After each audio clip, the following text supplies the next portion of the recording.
But I think the development of full artificial intelligence will spell the end of the human race. It's a flying object, and we don't know what it is. I would hope somebody's checking it out. It was a rocket or whatever, but incredibly fast, opposite direction. It was too fast to be an airplane. I'm glad the Pentagon is looking at this, because if it poses a threat, I want them on top of it. Well, the craft generates its own gravitational field. So you said there's lights in the sky?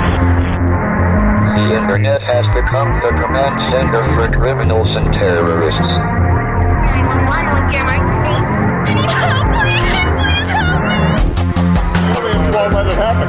You know, that's what we're instructed to say. Roswell, Area 51.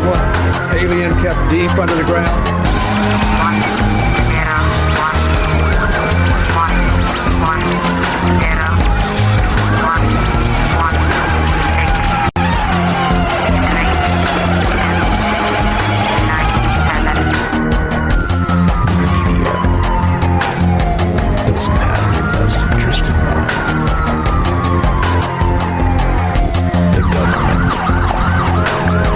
self-serving.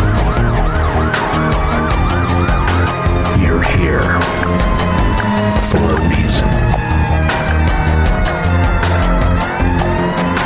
You're listening to Troubled Minds Radio.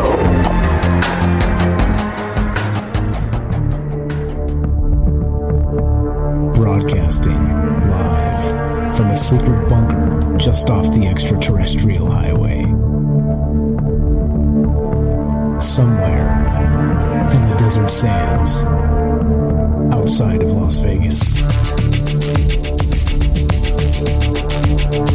From somewhere in space-time, loosely labeled Generation X on planet Earth.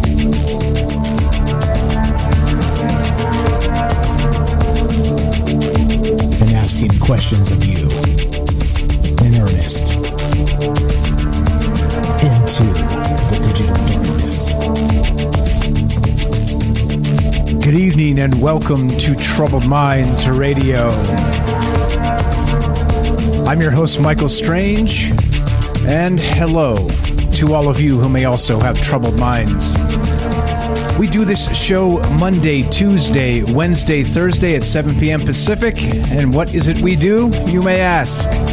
Well, we talk about all the things you're not allowed to talk about, and of course that's aliens, conspiracy, the paranormal, the government, academia, the 24-hour news cycle, propaganda, and the general feeling that we live in the upside down.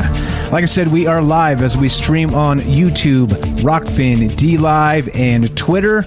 And of course, we're broadcasting live on the Fringe FM and taking your phone calls. If you want to be part of the show tonight, love to hear from you.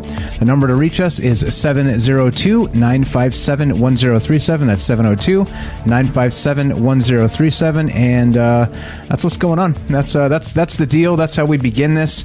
And as always, if you want to be part of the show, not just the phone number, the 702-957-1037 number, you can find that at troubledminds.org. That's the official website. And you can also find the Discord link there. So Discord's a chat client. It's a voice client. It's completely free, and it's amazing. It's one of those things that, like I said, we always say this. It's the joke, right? We should be wearing Discord hats because we're such big fans of this. It's basically the next level of basically just chat and voice and all the rest of that stuff. You can share links, meet new people, and do all the rest of that stuff. And it's pretty amazing. And most importantly, it's free. So we use the Discord to do the show because there's a number of reasons. One, specifically in other parts of the world, like what are we in the dark ages or something? But they actually charge them long distance to call the United States from different countries. I mean, we have the internet, don't we? Like, what in the world is going on, people? That shows you the speed of government right there. That shows you the speed of regulation. It shows you how basically we do live in the upside down, and the laws move extremely extremely slow because they're trying to protect the powers that be, right? The old school telephone companies, right? They're still protecting those jerks.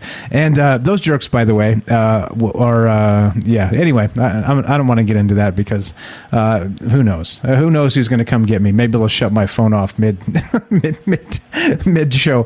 So I won't get too deep into that. But the point is that there's a lot of this, a lot of the world we live in. It's just pretty upside down. It's bizarre, backwards, all the rest of this. But Discord is not one of those things. It's one of those things that you can meet a lot of amazing people. We had a whole batch of folks last night in the Discord after the show, even just hanging out, kind of kicking it. The after party, we're calling it, the Trouble Minds after party. So there's lots of folks there. Good to see a lot of old familiar faces, a lot of the folks you've heard call into the show, but also some new faces, some new folks who just showed up and just popped in. Shout out to Nick that was in there with us last night. So the thing is this, right? As always, this show is about all of those things that I described as we began, but a lot more. It's about more than that. It's about your camera working, your webcam actually staying on for once. But it's about drinking the maybe juice, right? And I think that's here's what the maybe juice is, right? The show is about considering all the things that are sort of taboo, right? So you can't really talk about a lot of this stuff because if you do, people think you're insane. There's supposed to be that weirdness of, conversations they should be wide ranging, right? They should be limitless because the human mind can be limitless. And that's really what this is all about. It's about kind of expanding, maybe not our consciousness. I'm not some guru or anything that's going to, tell you not to eat hamburgers or do more yoga or something like that.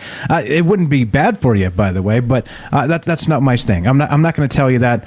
I'm not going to tell you how to live or what to do or even what to think, because I think the individual is more important because all this groupthink stuff and the Borg, as it were, all the rest of that kind of it makes me a little ill because it leaves out individuals, and individuals are exactly that. They are unique, and you are unique, and that's why this has all really been just an amazing journey, the whole Troubled Minds thing. But it comes down to you and me, and like I always say, the secret weapon of this show is you and the phone calls and all the amazing takes we get on this stuff. So that's what's happening with this, and that's where we're starting tonight. And I do bring up the human mind and the human brain as one of those situations that's it's unique, right? It's we've talked about the soul, we've talked about all the rest of this stuff, but the human brain in particular has been lauded as one of the finest machines in creation, right? Ever created.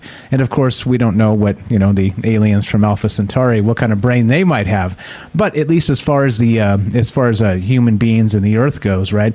I think that we know that the brain is a fine-tuned machine, and it's very capable of a lot of different things. And that's what this show's about tonight. It's about really discussing our brains and are we harboring some sort of secret power inside? Are there, let's say any number of untapped potentials that are actually just residing in our brains and we just have no way to unlock them? Or let's say that the key to unlocking them may or may not be hidden from us, let's say.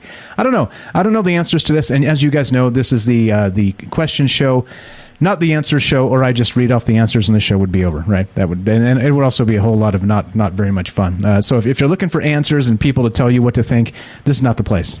Just being perfectly honest, I respect you as an individual, whoever you are out there, because you're all amazing, and individuals are what make the world go round, not this groupthink BS. So back to that, and just real quick to add to the whole Discord. See how I just got derailed myself on the Discord conversation and got into the human brain, but that's how mine works. It's like it's off the rails constantly, and it's just trying to find its way back on. That's sort of how this goes. but okay, so back to the Discord thing real quick. Join the Discord, troubledminds.org. We also have a Discord running at Fringe. Go to fringe.fm/chat. That will give you a direct invite, and come say hi, meet lots of great people, and that's what's going on. So there we go. What else? Also, the easiest way to listen to Troubled Minds and the rest of Fringe, of course, is to download the Fringe FM app. Get that at your favorite app store. That'd be Android and Apple as well. So, all right. Let's do it. This is what got me thinking. As usual, right? Sometimes we talk about all kinds of crazy stuff, but I saw this one today and I thought, okay, we got to do this because there's a lot going on, right? A lot going on. I talked about it last night with the media, right? With the fear, these narratives where it's all mind control. It's all trying to influence us to do particular things, all right? And I'm not going to point out the obvious elephant in the room, that those particular things they're trying to get us to do, right? But I will say this, if our brain is such a fine-tuned machine, how come it's so susceptible to that brainwash, to peer pressure, to all this other stuff, right? To a lot of the things that they kind of subject us to. That's one of the things that's on my mind as I start thinking about this tonight. But then the second thing is, if our brains are those finely tuned machines, and I think probably most of us would agree that that's the case, then how come we have a situation where we only use such a small percentage of our brain?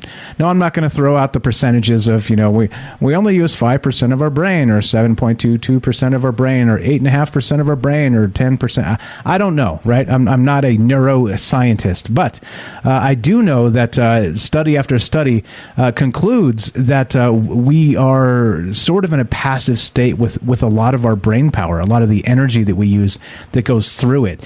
And so it got me thinking, of course, when I saw this article here. We'll get to this in just a sec.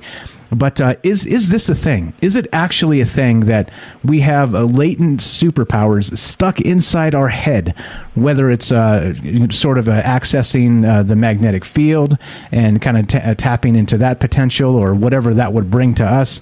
Are we able to do things like we've discussed on this show in the past, sort of like, let's say, remote viewing, let's say telekinesis, let's say reading people's minds, ESP? Is any of this stuff actually possible, or is it all just a bunch of BS? That's what's on my mind tonight, and I'll tell you why. Let's start here.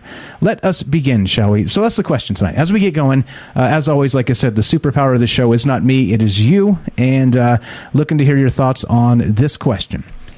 Is it possible that we have latent superpowers just kind of chilling somewhere in our brain that we could unlock, that we could use, that we could become part of something greater for ourselves and for the rest of humanity? Is this a possible thing? And I think you could probably attack this from many different angles, but I'm going to do it this way because more than anything else, I could read articles all day and I could talk to myself in a corner or whatever else, right? But it's more important for me to hear what you have to say about this. So that's why we do this in this format, and this is why we've always done it live to include you. So love to hear your thoughts on this as we begin. One more time, 702-957-1037, troubledminds.org. Click the Discord link. All right, let's go to this. This is from Live Science. Now, livescience.com reports, and this is today, 6 hours ago, we finally know why the brain uses so much energy. And I immediately thought, that's interesting. Do we really know? But anyway, here's the idea. The brain is considered a very expensive organ to run. All right, that's cool. Here it is. Your brain may be leaking energy, according to a new study that may explain why your noggin consumes 20% of the energy needed to keep your body running. The study researchers found that tiny sacs called vesicles that hold messages being transmitted between brain cells may be constantly oozing energy, and that leakage is likely a trade-off for the brain being ready to fire at all times, according to a new study published December 3rd in the journal Science Advances. And here's a quote from, Timothy Ryan, a professor of biochemistry at Weill Cornell Medicine in New York City. He said this: the brain is considered a very expensive organ to run. And, so we just said it was in the headline. But scientists previously assumed this energy suck had to do with the fact that the brain is electrically active, which means that brain cells or neurons are constantly firing electrical signals to communicate, a process that burns large amounts of an energy molecule known as adenosine 5-triphosphate, and I probably mispronounced that, but welcome to Troubled Minds. It continues, but over the past couple of decades, clinical studies showed that the brains of people who were in a vegetative state or coma, meaning very minimal electrical brain activity, still consumed massive amounts of energy, Ryan told Life Science. So neuroscientists were faced with a conundrum. If electrical activity isn't using up all the energy in the brain, what is. And so this goes on and on. They've got a new theory and all the rest of this stuff. But, well, that new theory, like I said, we'll get to that and we'll talk about that tonight. But there's a whole bunch of implications here, I think. And if so again, we're going to throw out the percent because we've got the source to cite here. At least these guys are saying that our brain uses 20% of the energy our entire body needs, right? Our brain is just constantly just gobbling up all the energy. And they're describing it as a system, so the brain's always ready. It's sort of just got energy flowing through it constantly in case in the snap you need to decide to do something, move this way or dodge or duck, or, you know, a dodgeball comes flying at you out of nowhere. You got to be able to duck and get out of the way, right? But you never know when that's going to happen. So your brain has to be in a state of alertness all the time, right? For protection purposes, for all kinds of different reasons. Communication purposes, picking up on verbal cues or nonverbal cues, things like this, processing what people say. I mean, there's a whole lot that goes into this whole brain power stuff. But the thing that got me interested is like, okay, wait, so we're saying that the reason our brain uses a ton of energy is because it has to be ready to go all the time. And so as a result, it's kind of leaking energy. It's not an efficient process. And that's what they're saying in this new study, which is fine. That's completely cool with me. But I think the issue there becomes a number of things. What about all that other stuff that they said? What about, again, the problem that they say if somebody is kind of in a comatose state?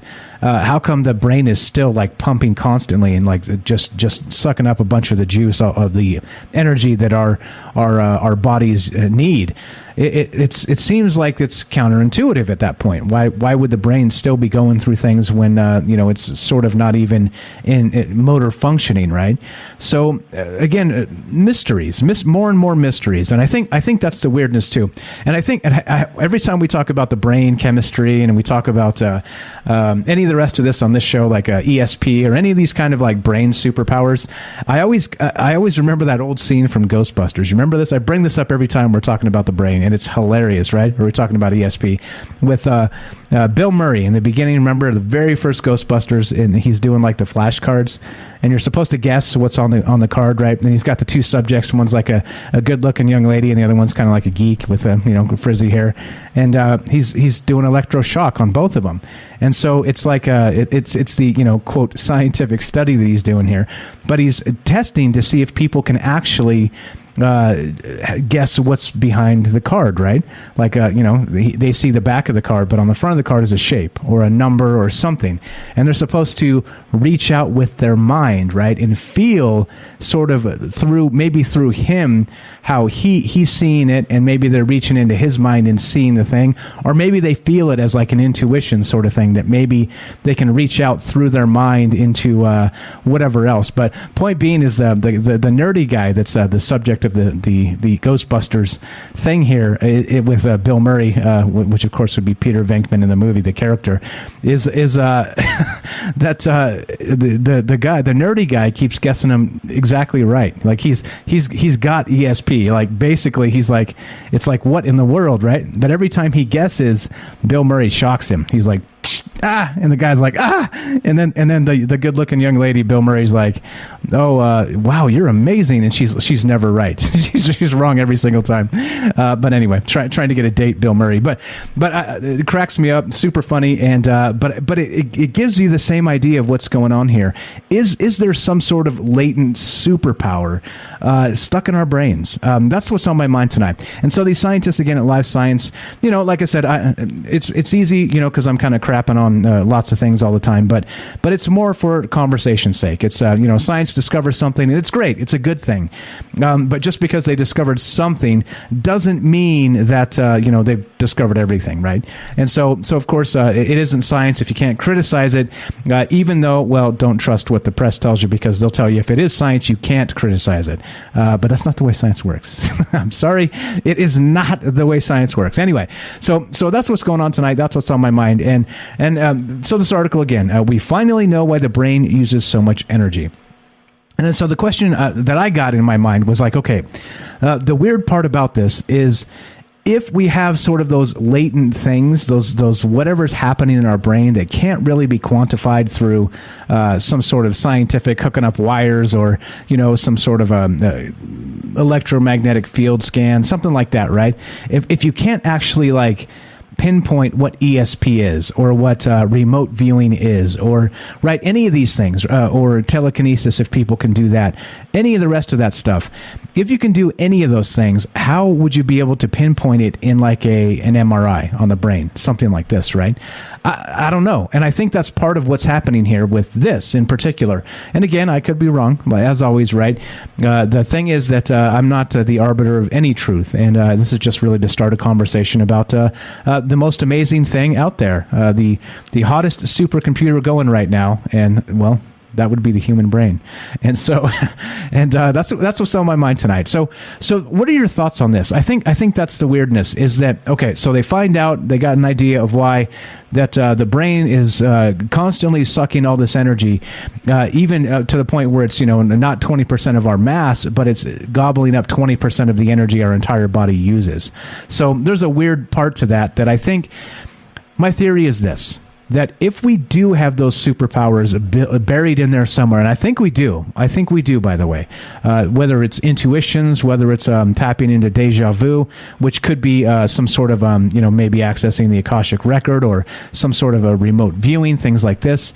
I don't know. I don't know exactly how to term these things because I think they all sort of end up, definition-wise, kind of rubbing up against each other. And so in that case, well, that's what we're talking about tonight. So there you go. So love to hear your thoughts on this. If you think this is, well, what do you think? What do you think? If it's BS or if it's not, or if it's somewhere in between, that's perfect. That's what we're doing here tonight. This is not a lecture hall, and I'm not trying to teach you anything. Just kind of going through some of this information that just rolled out today. 6 hours ago, this article came out, and this paper was released December 3rd. So this is brand new stuff. So pretty good for me. I love new stuff, and I love science, and I love the human brain. So, well, let's talk about that. So if you want to be part of the show, love to hear your thoughts. 702-957-1037. Let's go to our good friend Joseph in Iowa. What's up, bro? You're on the show with Mike. How are you? Hey. So I want to say there's a lot of experiences that I've had personally where I feel like subconsciously I can connect something that is not normal human feeling or something, you know what I'm saying? Super, a power.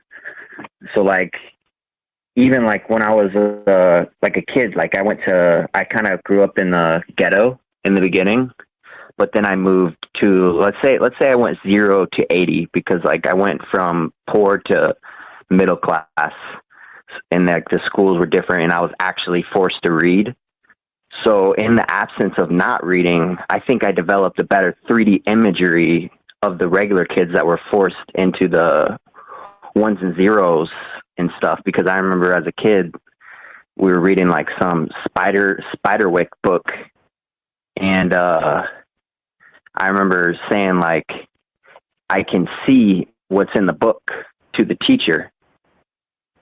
So I don't know, I think 3D modeling and in your head and subconscious readings are all potential superpowers. You can really, with a 3D modeling in your head, you close your eyes or just remember a memory of something. If you can put yourself there, that's really powerful and you feel like you're there. But okay. I think the connection of the subconscious and conscious can really lead to insanity, though. Yeah, I think that's always the danger, right? Insanity. Yeah, for sure. Okay, so you do think there is some sort of latent superpower. So we're about out of time here. You got about 20 seconds. How do you think we tap into this? If you can boil it down to 20 seconds. You gotta really search into yourself. Or maybe the opposite. I'm not a scientist. Yes, maybe it comes to you naturally. You and me both. All right, great stuff. I appreciate it. This is Joseph in Iowa. He's got a YouTube channel called Hydra Host. Check it out. I put the link in the description. Thanks for the call, man. We'll catch you later. If you want to call back in the third hour. Appreciate it, bro. Yep. Thanks a lot. There you go. All right. Taking your phone calls tonight. We're talking about the brain. And, well, is there some sort of latent superpower going on with that? And that's what I want to know.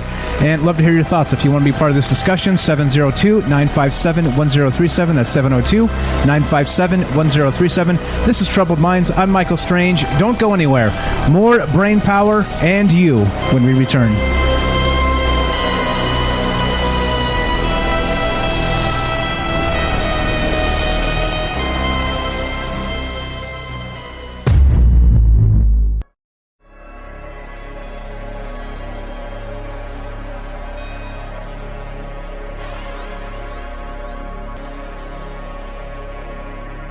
Welcome back to Troubled Minds. I'm your host, Michael Strange, and we are streaming on Rockfin, YouTube, DLive, and Twitter. And we are broadcasting live on the Fringe FM. And tonight we're talking about the human brain. Are there powers hiding inside that we have yet to tap as a human race? Love to hear your thoughts. If you want to be part of that conversation, 702-957-1037. That's 702-957-1037. And it is curious and interesting that we've all had sort of those instances, right, where you were thinking about somebody. Let's say I was thinking about Mom, and then suddenly Mom instantly sent a text message to me. And it's kind of goes back to that M. Night Shyamalan movie, right? You guys seen the movie Signs, where basically it's about aliens, right? But it's not. It's got aliens in it, and it's about an alien invasion on Earth, and but it's kind of a slow burn. It's a thriller. It's one of those ones where I'm not going to spoil it for you, but it's not even really about aliens. It's about coincidence. It's about things coming together, and what do you believe about coincidence? Or is it one of those things that just happens as things happen in the world, everything's kind of bouncing around randomly off of each other, and a coincidence happens from time to time? Or, right, are you that type of person? Or are you the type of person that believes things happen for a reason? And that's really what this kind of comes down to. Do you believe that our brain is capable of more than we use it for? And I think that you could probably make an argument either way, because if you look at people, you look at just humanity in the past, 5,000 years, we've done a pretty good job of botching a whole lot of things. But I think in the same hand, humanity's done a whole lot of really, really good things. And so, well, which is it, right? Which is it? Are we like the vibrationally dense, obtuse brain wave pattern that is butchering folks wherever that's happening, still in the world, by the way? That's not something from 5,000 years ago. It's still happening. Or are we the enlightened soul? Are we able to tap into whatever is inside of our brain as part of maybe part of that ascension process? And to bring aliens into it, to continue with that, you guys remember that story about Anjali that was actually trying to bring about the aliens, right? She was trying to, she said that she had met aliens in a cave in Southern California, and she was trying to set up a meeting with humanity for disclosure. But one of the messages, interestingly enough, that she described these aliens as having, that they wanted us to do, was to sort of ditch our verbal communication. And because that there's too many understandings, there's too much, cultural issues with language and barriers and this type of thing. And she was saying that the aliens were urging us to actually develop some sort of non-verbal communication, like telepathy. Like we could just simply communicate with each other by reading each other's minds. And it is curious that if the aliens, who am I to argue if the aliens said that, you know what I'm saying? If the aliens have said that, well, at least through this young lady, Anjali, well, maybe, oops, that's not good. See, that's why you don't pick a background that does that. Anyway, all right, so basically this, right? If the aliens are suggesting that we have the ability to develop some sort of ESP sort of communication, that means it's in there already, right? It means at some point it's already locked into our brain. We just have to find some way to bring it out. And that's the question tonight. So the question is, so we started here with this Live Science article, which is great. And, I love science, and I talk about science literally almost every night on this show. But the thing is this. they say we finally know why the brain uses so much energy, and so it's very expensive to run energy-wise. They say, but they say that because it has to be sort of on point all the time, that it's sort of oozing energy, it's leaking energy, and as a result of that, they're saying that this energy is unaccounted for because it's just burning it unnecessarily, other than just keeping like a warm engine sort of situation, right? Let's make the car analogy for a sec, and when you first start up a car, it's kind of in that warming up state, and if you hop in a cold car, you crank it up and you hop in and you just pedal to the metal and you tear off, you could blow the engine. Right? It's not ready for that. It's not warm yet. And so I guess it's the same sort of thing they're describing here with this scientific discovery, is that the energy flowing through the brain that it's wasting is because it has to stay warm all the time. It has to keep the engine on all the time to keep the metaphor going there. And so as a result, right? So if you got to pedal to the metal in like in some sort of super critical moment, have your brain firing at full capacity, it's ready to go. And so that's what they're describing. But they're saying as a result, it's basically just losing a bunch of energy. And so I don't know, like maybe, right? I'm going to say maybe because I don't know, but I'm also going to say, what if all that extra energy is doing some of these things, telepathy, or what if it's tapping into whatever's causing deja vu to happen? What if it's tapping into things we haven't even considered as being real yet, right? Scientifically, like talking about remote viewing or talking about some of these other things, right? And so that's the question tonight. That's what's on my mind, and I'd love to hear your thoughts because I think nobody will argue that we probably just don't use all of our brain. It's one of those things where it seems like those superpowers are sort of there, but is it something that needs to be unlocked through let's say a physical process? Do you think maybe a surgery could do this? Not that I'm implying you should have brain surgery just to unlock superpowers, but is it maybe something like that? Because oddly enough, I'm saying that because there have been instances of people having like head trauma, right, where they actually had some sort of like major concussion. And they were even comatose for a little while. And when they came out of it, they were able to do amazing things. Like in particular, one individual was able to, he was like a math genius. Like he was terrible at math before. He clunked his head, went comatose, came out of it, and suddenly was like seeing geometry everywhere and like doing like complex mathematical calculations and the rest of that. So it seems odd to me that if that's the case, or people have been known to do something similar where they have some sort of really traumatic experience, damage, like actually damage to their brain through at least a concussion, sometimes worse. And when they finally do come out of it, they have learned a language, right? They're like speaking French or something, and you're like, what?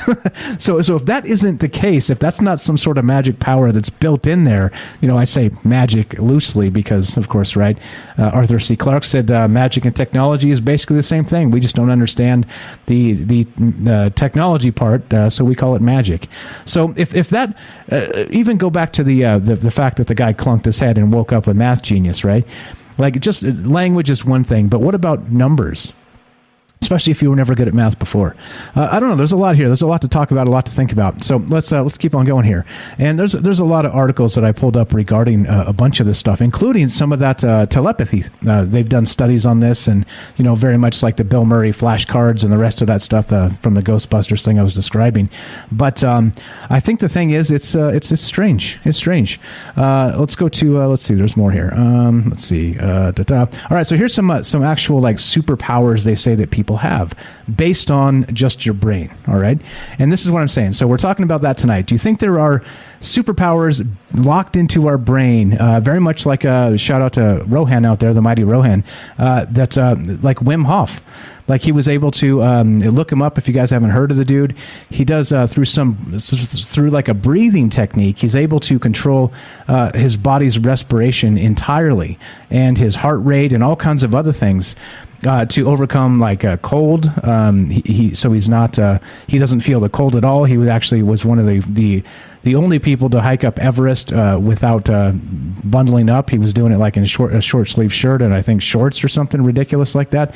But it was through some sort of like meditative process. He was able to sort of unlock through his brain, through sort of calming down the not just the neurons, but maybe the rest of the craziness inside the body to be able to withstand things like this. So here's a list. We're just going to go through a bunch of these, and in his case, he was able to prevent pain in some cases, of course, prevent, again, the feeling the cold or the heat. We've all seen those people who do the coal walking, right? The fire walking, I think is what they call it. Like, there's a lot of that. And so it makes you wonder, right? Like, if this stuff is actually real, or if there's maybe some sort of, wink, wink trick to it. So I don't know. What are your thoughts? But here we go. Here's a list. This is from powerofpositivity.com. And this is just a quick list to kind of get you guys thinking in the right frame here. Is this stuff possible? And if it is, how come we can't turn it on whenever we want? If our brain is constantly using a ton of energy, well, where's that energy going? It gets recycled in some capacity in the universe, but if we're not using it to its fullest potential, then what are we doing? And that's what I want to know. But here we go. They say that, so here's some of the superpowers you can do with your brain, they say. Just by tapping into the powers of your brain. Prevent pain is one. The next time you get a bump or bruise, try coughing. The act of forceful pressure activates your body's vagus nerve.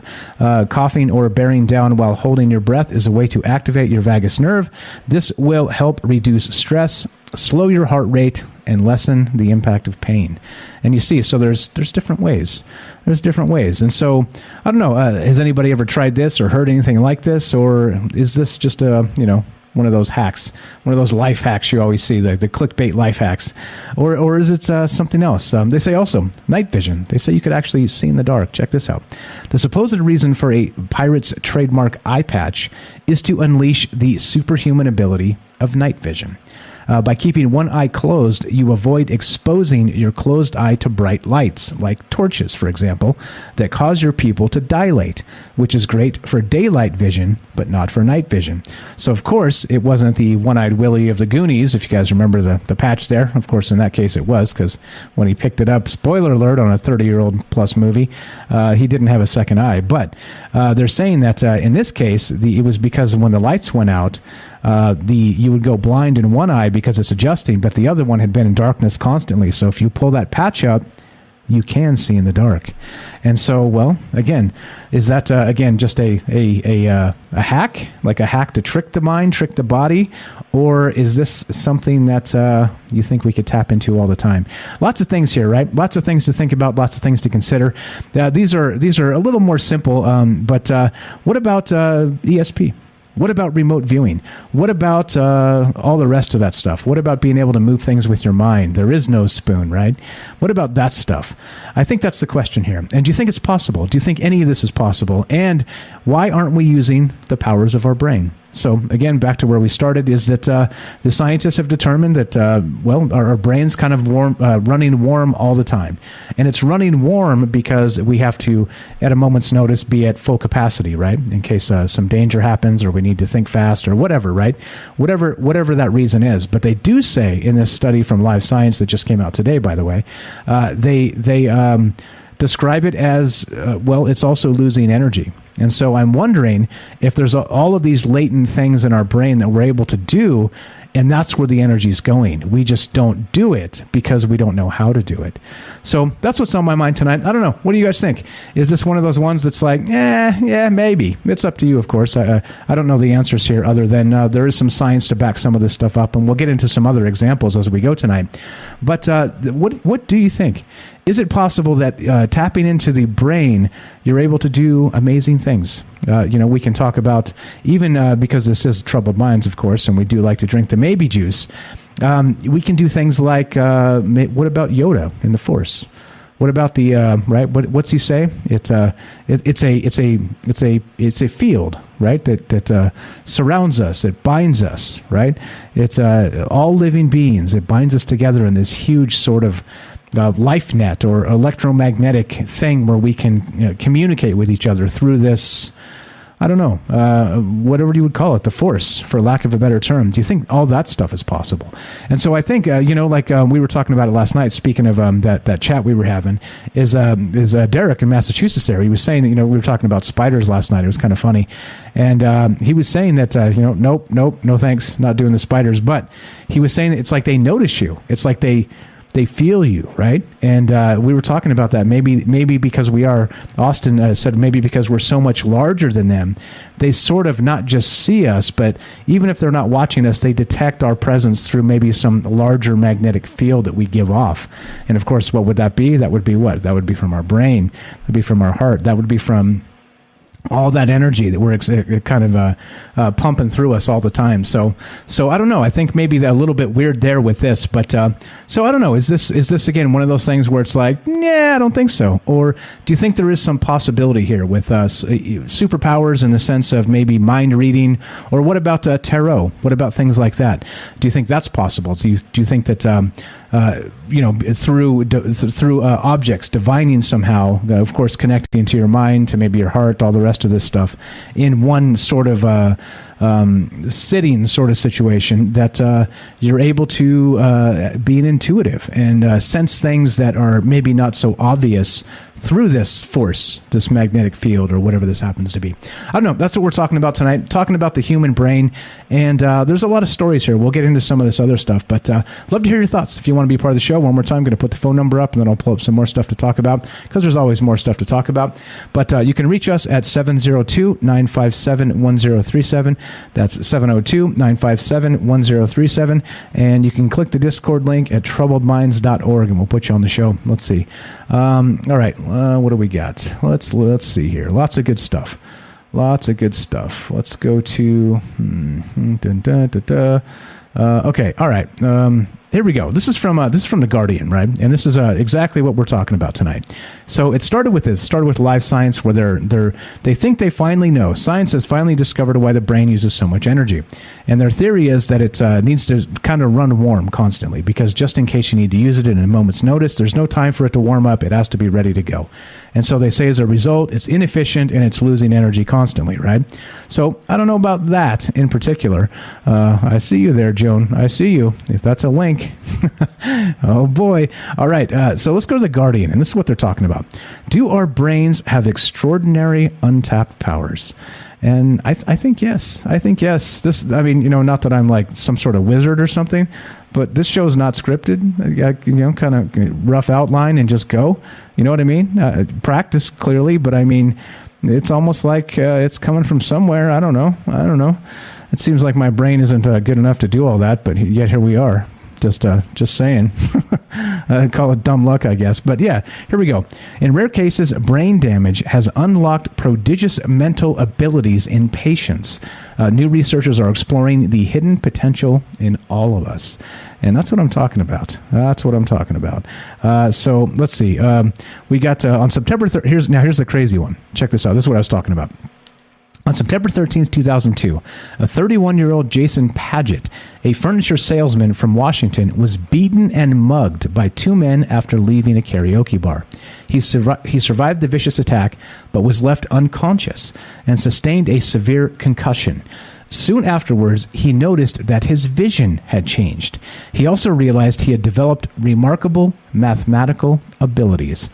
Paget began to see patterns in everything he looked at, and to draw complex geometric figures, grids, and fractals.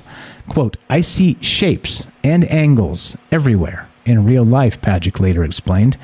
"It's just really beautiful." He seemed to understand the mathematical nature of the universe intuitively, despite the fact that, having previously dropped out of university, he had little formal academic training. He decided to return to university to study number theory. Paget is a case of acquired savant syndrome, all right, a condition in which brain damage of some kind unlocks prodigious mental abilities. To date, fewer than 100 cases such cases have been identified. Their existence has, however, led some researchers to argue that there is a hidden genius within all of us, and also to look for ways in which this latent potential could be unlocked. And everybody's seen Rain Man with Dustin Hoffman and all the rest of that, the numbers guy in Vegas, and makes all the money and all the rest of that. But if that's the case, and again through some sort of brain trauma, people come out of it and they're different, but not different in a worse way. They're different in a better way. Does that mean it's there all the time? Does that mean we can actually just tap into this and suddenly become a math genius with the snap of a finger? What does this mean? Because clearly you don't need to take a hammer to your head, and that was a bad joke. Please, nobody even consider anything like that. But it's got to be in there already, right? It's got to be in there. You can't tell me by damaging your brain is the only way to become, well, whatever this guy became, the mathematical savant. A little bit strange, right? And so I don't know. And there's a lot of instances like this. It's close to 100 documented. Who knows how many have happened that have not been documented? People just changed and kind of maybe never realized it or put two and two together. I don't know. And I think that's I see you guys in the chat making the jokes. We got jokes in the chat, but no, I mean, I think that's the thing. There we go. There you go. Robert says, if humans suddenly became able to read minds, a lot of folks would be sent to jail or divorce court. Oh, Robert. Dan Theater. Let's see. Hold on. What else do we got? Just reading the chat, hanging out. Let's see. Tarot cards, says Robert, are to enable the reader to reach peak concentration and divine the thoughts of the person seeking guidance. And so if that's the case, then do you think that we're built into that? Do you think that's part of who we are and what we do? That's the question here. So as we consider this and all the rest of the things, I see your call, Joe. Let's see. We're literally out of time. I'll have to cut you off, so I don't want to do that. Let's do it anyway. Let's go to Joe in Florida. What's up, buddy? You got about 2 minutes. Go right ahead, sir. So maybe I'll call in after midnight really quick, just thinking about it. I mean, maybe our brains are empty, and it is a download like a matrix. And basically, we're not meant to see the code, because anybody that is a savant or slightly autistic and they have these abilities for math or strange things, maybe they're seeing part of the hologram, if that makes sense. I'm kind of spitting it out with 2 minutes. So obviously somebody gets beat up and, the meat suit is damaged and now it's short-circuiting, but hey, it's picking up this signal, and that signal just happens to be mathematics. If we look at Einstein, we always talk about that, but I think his brain, statistically, maybe somebody could check it, but I believe his brain weighed a little bit less than the average brain. So technically, was he handicapped? What is handicapped? What's the average? What's the abnormality? Is it an aberration, an oddity, whatever you want to call it? But maybe those people have that ability to see into this reality. I do think a lot of us subconsciously can do it. The other week, long story short, a friend of mine mentions this girl, she's a funeral director, whatever, divorces her husband because she likes women. Apparently, we don't know, but she bought a Subaru Outback. And it was kind of a joke between me and a friend of mine. But as we're telling the story and I'm driving, I start seeing Subaru Outbacks. It doesn't mean I got a superpower. But then I started laughing, and I'm like, oh, look, we maybe manipulated the Matrix, because now every time I look around, I see a Subaru Outback. I don't see the rainbow flags or anything, but there was a joke with that, and it happened last week. It's been a running joke between a few of us. But those little things, and a lot of times you don't notice it. I know one time when I got written up at work, I was pretty pissed off, walked over to the grocery store, grabbed a lottery ticket, but I was like angry. I grabbed a scratch-off ticket, put $20 in, when I never really play scratch-offs, and started scratching off, hit it for $1,000. And a thought occurred to me, maybe if I would have been more angrier, like break a window, if my boss's car or something, maybe I would have hit it with $1 million. But I should be happy that I got $1,000. Yes, sir. And had to pay and had to pay taxes on it. So, but it came in right at that time. So was I manipulating that?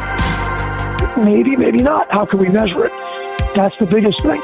If a lot of these studies, if they could be measured, then you could prove that there is something going on. And then what do we do with those people if we do prove it? Do we start to lock them up like in the X-Men? Do we start to chase them? Do we start to copy them? Do we put them away? We got to go, bro. We got to go. Out of time. Joe, you're the best. Sorry to cut you off. Thanks for the great stuff. All right, we're talking. That was Joe in Florida. This is Troubled Minds on Michael Strange. We're talking about the latent superpowers of the brain. Think this is possible? 702-957-1037. Give us a call. Love to hear your thoughts. More Troubled Minds on the way. Don't go anywhere.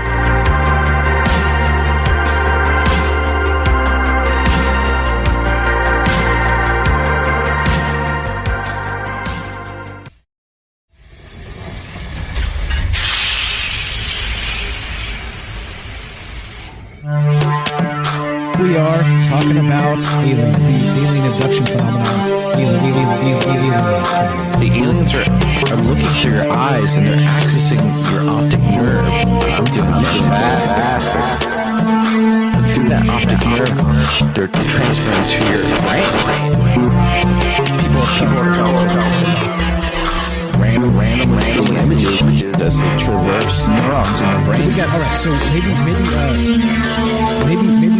and they also feel them planting or receiving memories or ideas or images.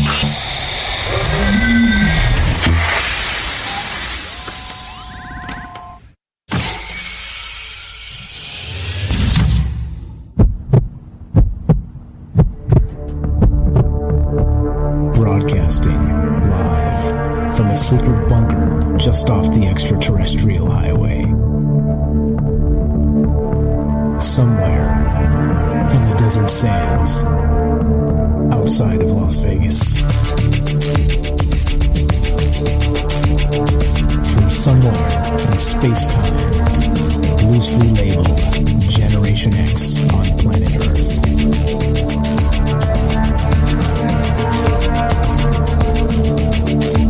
And asking questions of you in earnest into the digital darkness. Good evening and welcome to Troubled Minds Radio. I'm your host, Michael Strange, and hello to all of you who may also have troubled minds. This show's live. We do it on YouTube, D-Live, Rockfin, and Twitter, and of course, we're broadcasting live on the Fringe FM. And we're taking your phone calls. If you want to be part of the show, you can reach us at 702-957-1037. That's 702-957-1037. You can also join the Discord and be on the show that way. We got eyes open. We're going to get to in just a sec here. And troubledminds.org has everything you need. Phone number's there. Discord link is there. And come say hi. Come meet the amazing folks on Discord. The show's about all the things we're not allowed to talk about. You know what they are? Aliens, conspiracy, the paranormal, the government, academia, 24-hour news cycle, propaganda, and the general feeling that we live in the upside down. And today we're talking about the brain, the human brain, and the latent power within. Is it possible that we're harboring superpowers that simply will take a particular thing to unlock and get us considering this, that, or the other, becoming mathematical geniuses, artistic savants, or both all at the same time? Because, of course, that's not the way the world works, is it? But can it be? And that's what's on my mind tonight. So one more time, if you want to be part of the show, 702-957-1037. Let's go to Eyes Open. What's up, my friend? First-time caller to Troubled Minds. What's your first name, and where are you calling from? Hi, I'm Dre, calling from Charleston, South Carolina. What's up, Dre? Welcome to the program. How are you? I'm good. How are you doing, man? Doing very well. What are your thoughts on this brain stuff? Do you think that we're all superheroes and we just don't know it?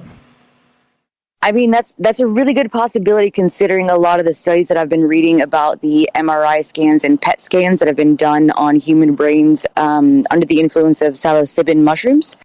They've been doing these scans given the participants intravenous psilocybin doses, right?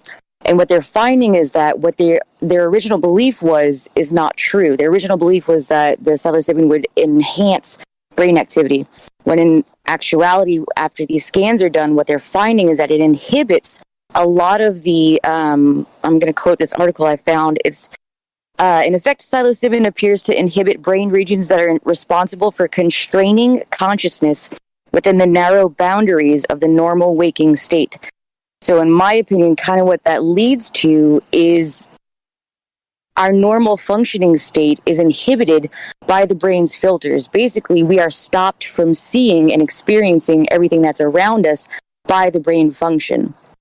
So what you were talking about earlier in that article that you read about is that the brain has to run at such a high capacity in order to keep these filters going all the time, because otherwise we would literally be overwhelmed by everything that's around us, by all of our sensors firing and all of our experiences just being absorbing everything that's around us. So it seems like, yes, we should be superhumans, but our brains are stopping us from being able to experience these things and being able to tap into all of these potential abilities that we have. Because if we were able to experience these things all the time, it would be severely overwhelming. So when it comes to like tarot cards that you mentioned before, or psychics, or anything that's supernatural or paranormal, I think certain people have the ability to go beyond these filters and kind of receive these energies that are all around us all the time. Their brains are just, their filters are set differently. Okay, I like it. So are we saying that there's no difference between ascension and madness? Meaning, and I'll explain. I mean, kind of. I'll explain. Kind of, yeah. Because I mean, like, if all these filters were turned off and we were able to experience everything that's here, I mean, yeah, wouldn't that drive you crazy? Isn't the physical world enough? Isn't like all of our five senses just kind of overwhelming to begin with? Yeah, and especially if you couldn't turn that off. So I can see. But okay, yes. but isn't it so that's fantastic, except there's a problem with that, because it means that we're literally constantly limiting our own potential. And that can't be by design, can it? I mean, shouldn't we be able to like maybe uncap this or uncap that if we want to be like super mathematician today? Wouldn't that be kind of what like the monks in Tibet are all about? You know what I mean? Where how they go into these deep states of meditation, are able to reach nirvana and reach these other states of consciousness that normal humans aren't able to achieve. I think, yeah, maybe that's exactly it. Maybe that's you know what I mean? This is all about. Yeah. I'm sorry. Go ahead. No, you're good. Go ahead. Perfect. I was saying like maybe, I mean, not to get too conspiratorial, even though it's kind of a part of it, but if we incarnate here to experience a human life and all that human life is about, the human life is based in the 3D, is based in the five senses, is based in living this short lifespan that we have here. But if our consciousness is something that's eternal, that is everything, that is part of the one, or whatever you want to call it, then we would need these filters in order to exist here on this planet in this way. So the filters are there by design, yes, in order to limit us from being overwhelmed living in the 3D, but elsewhere, I kind of believe that they wouldn't be there. Our consciousness can go anywhere and experience anything that it wants to, right? So otherwise, not living on this planet here in this existence, then yeah, all those things would be unlocked. We'd be able to do anything we want. And some people can, like you described the monks, and maybe like Wim Hof I brought up earlier, he's able to kind of tap into some of the things that most human bodies can't do. But it's all through breathing techniques. It's through meditation. It's through maybe being able to uncap one of the filters, right? But I don't know. I want more. I want, you know what I mean? Like, I'm tired of being a knucklehead. Can we just make me smarter already? How do we do this? Do you think there's a way? Do you think there's a path to this? I do think there's pathways to it. I think it takes a lot of study and time and dedication to it. But I mean, if the monks can do it, why can't you? If people that are reaching these ecstatic states through different types of yoga and yogic breathing, then why can't you? It just takes dedication and practice in order to unlock these different pathways in our mind. You basically have to unprogram yourself from what society has been programming into you since birth. And that's difficult because once the neural pathways are there, they're kind of set in their ways. So undoing those neural pathways takes a lot of time and dedication. But yes, I of course believe it's possible, especially with the tarot reader thing that you talked about before, because I think that's a part of one of those filters coming down and you reaching into a higher consciousness level in order to connect to the, the universal consciousness. I think that's a part of what that is. I read tarot. I mean, that's just a side note, but I believe I connect to some sort of higher level of energy source or whatever in order to give someone accurate answers for their life or whatever question it is, or even for myself or whatever I'm reading about. I think, yes, that's a part of it. One of those filters has come down through my own spiritual practice, And that's why I'm able to be accurate with what I do through that avenue. Gotcha. Amazing. So it is, and I'm only half in jest that I'm a knucklehead, because I'm only a knucklehead half the time. But I think basically when you're talking about, let's say I brought up the Force earlier and Yoda, right? And he oddly enough, he says in The Empire Strikes Back, if you're a Star Wars fan, if you're not, just imagine, go with this. And he tells Luke Skywalker, his trainee, right, that you must unlearn what you have learned. And that's pretty much exactly what you described, as the neural pathways are set, and you have to spend all this extra time sort of turning it into something else, right? Yes, 100%. I think the way that society is structured these days is meant to limit us further beyond just what our brains limit us to. So if we're all brought up with these beliefs that we can only do this, or we can only do this, or boys can do this, or girls can do this, or whichever way you want to look at it, Christians can do this, pagans can do this, whichever way you think that dichotomy goes, then yeah, that's going to set limitations on how your brain is going to grow and evolve itself. So not only is it putting on these filters that are necessary for us to experience this 3D existence here on the earth, then you then have further filters that your own upbringing and your own community and your own society and your own culture have then put on you further. So unlearning all of those things is not easy. It's not easy at all, but it's possible. That's my point here, is that it's all possible. And I think it's just takes the want and the desire to do it. And honestly, the curiosity that I think a lot of humanity has lost in itself. I think people they're lost their curiosity for the world around them. They stopped looking for answers. They just kind of started accepting whatever was given to them. And that's the saddest part about this. I happen to agree with you, and all the things you're saying are really the basis of troubled minds here. I think the answers are less important than maybe expanding the way we think about things, and questions can be more valuable than answers, and maybe opening up some of those pathways that have been limited. Dre, you were amazing. Where have you been all our lives? Amazing call. Do you have something? Do you do a podcast, or how have I missed you to this point? No, I'm just a tattoo artist, living a normal life. That's all I do. I just walk a spiritual path. That's about it. Fair enough. So do me a really large favor. Come back often. Amazing stuff. You were spitting fire and teaching us a ton of things, and I appreciate it very much. Thanks for being part of the show tonight. Yeah, thanks so much for having me. Pleasure's ours. Thank you. I'm going to, if you want to stay there and listen, because I know there's a weird delay and you'll miss part of the show, just mute your mic and you can stay right there and listen as long as you want. Yeah, exactly. Oh, awesome. Thank you so much. You got it. Thank you. Derek's crushed it, Dre. Thank you very much. Appreciate the call. All right. So we're still talking about this. We're considering all of these things, like Dre's saying here, and like we've been talking about. Is this an ascension process? Is this like the whole Yoda bit where you must unlearn what you have learned? Is that what's going on here? Are we limiting ourselves? And I think that's a really great way to put this. Again, a great call from Dre, first time caller, and there you go. I think when you do a little bit of this stuff and you talk about crazy stuff like troubled minds, you expect to attract some nutty people, but instead it's odd. We're attracting amazing people. And thank you for the phone call, Dre. Very good stuff. We're still talking about the powers of the human brain. Do our brains have extraordinary untapped powers? And not only that, is there a way to maybe unlock them to become sort of these super savants or mathematical geniuses or whatever you want to call them, right? And looking to hear from you. If you got a take on this, 702-957-1037. That's 702-957-1037. Let's go to our good friend MJ, Mike J. in Virginia. What's up, bro? Welcome to the show. How are you? I'm doing great, Michael. How are you doing? Doing very well. I'm sure you can teach us a little bit about the brain as well. And what do you think about this? Do you think that we do have these superpowers? Yeah, absolutely. Okay. How so? Elaborate pretty please. Well, I'm going to tell you about an experience or something I experimented with some people, and it worked. When I first started doing readings, about 3 months in, I started seeing these little dots of lights. You know that thing you have in your background that it's blue and has little dots of lights moving around in it? Yeah. Okay. I can see that up against the sky. And I think you know somebody in Vegas that can also do that. I think you mentioned that one time before.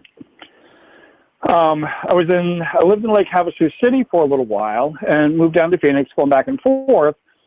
And in the interim of all that, I started seeing these little dots of lights up against the sky. So I went up to Lake Havasu for a party, and I was sitting out and by the pool, and we're all kind of hanging out. And I said, "Hey guys, I got to show you something real quick." And I didn't know whether I could or not. I didn't know what was going to happen, and I didn't tell them what they might possibly see. So all I did was I went into a meditative state, and I was staring at the sky, and of course the little dots of light start showing up. And what I noticed was people were like looking around like, what are we doing? And after a couple of minutes or so, they were all staring over to the area I was looking at, and they all saw the dots of lights also. Okay?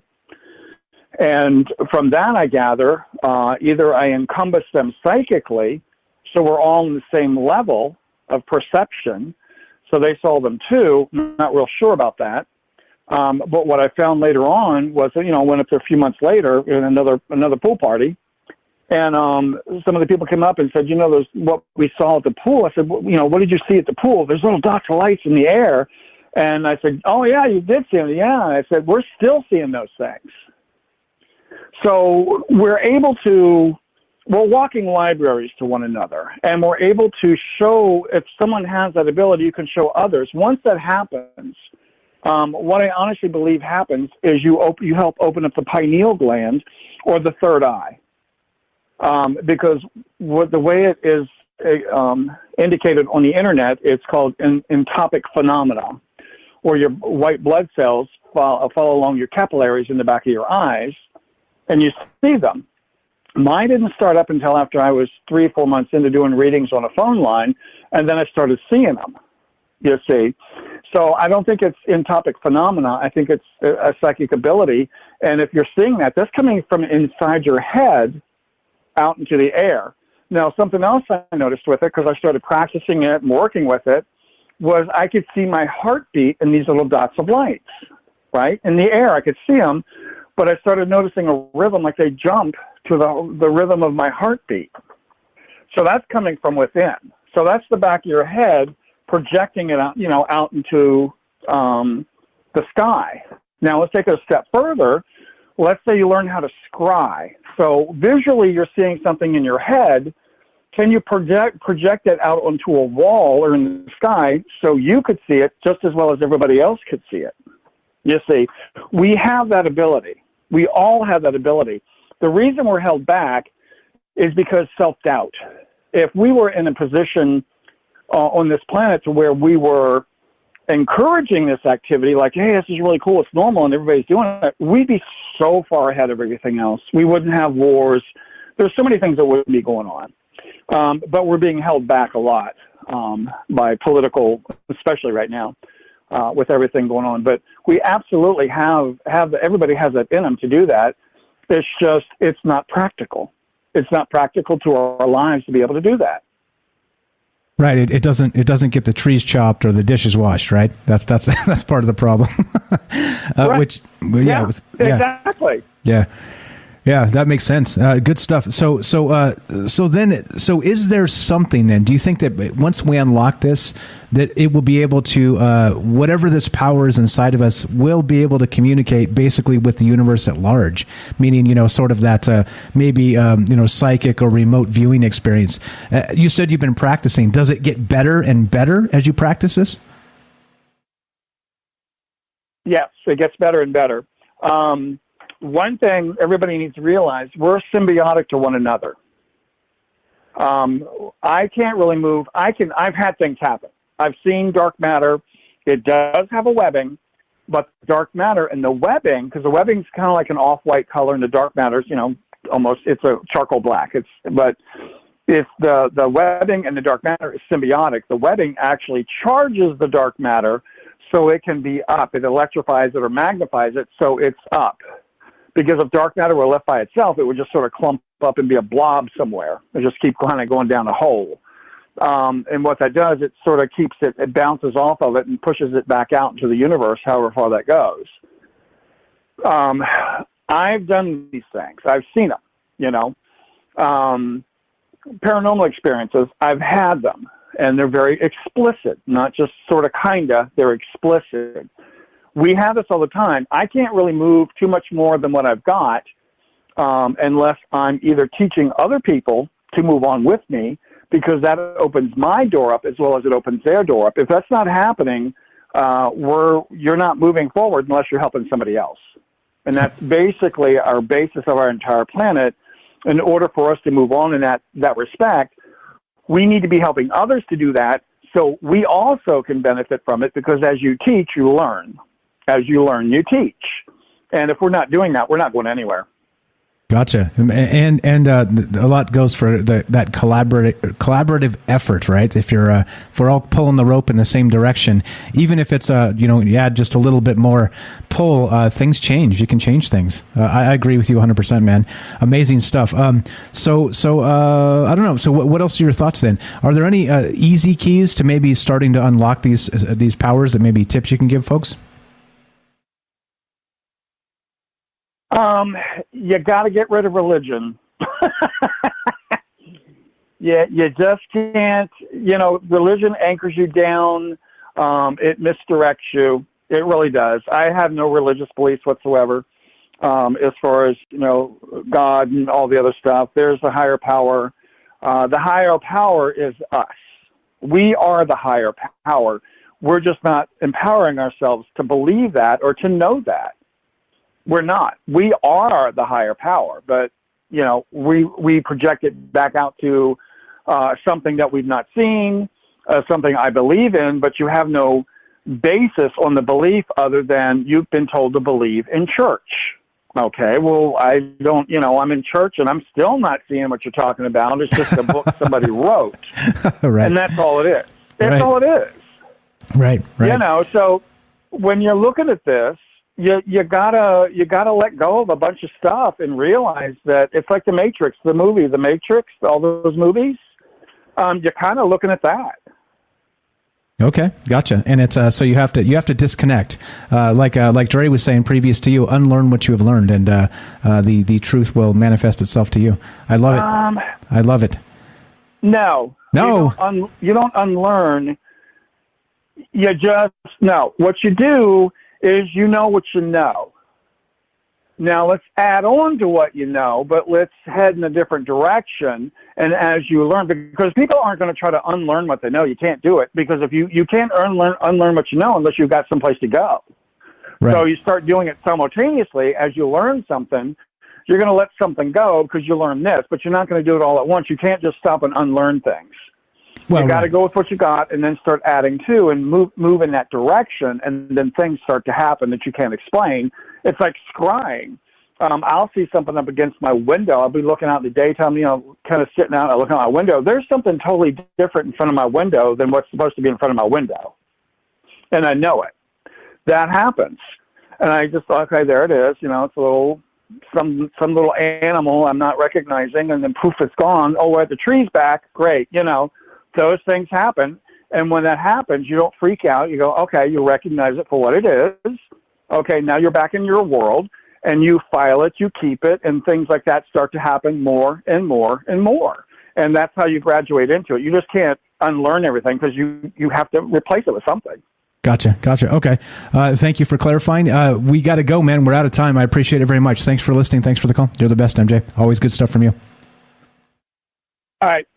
Thank you, Michael. Thanks a lot. Have a great night. There you go. That's MJ. You can find him on the Fringe Discord. He's active in there quite often, and also our Discord as well. If you haven't joined the Discord, you're missing out. TroubledMinds.org. Click the Discord link. Meet all these amazing people. But as we continue tonight, thank you guys for the great calls, Dre and MJ. Appreciate that very much. Teaching us some things, blowing up our brains. But tonight we're talking about the human brain. Is it possible that we all harbor latent superpowers? We just haven't unlocked them yet. Love to hear your thoughts. 702-957-1037. That's 702-957-1037. This is Troubled Minds. I'm Michael Strange. Don't go anywhere. More brains and superpowers when we return.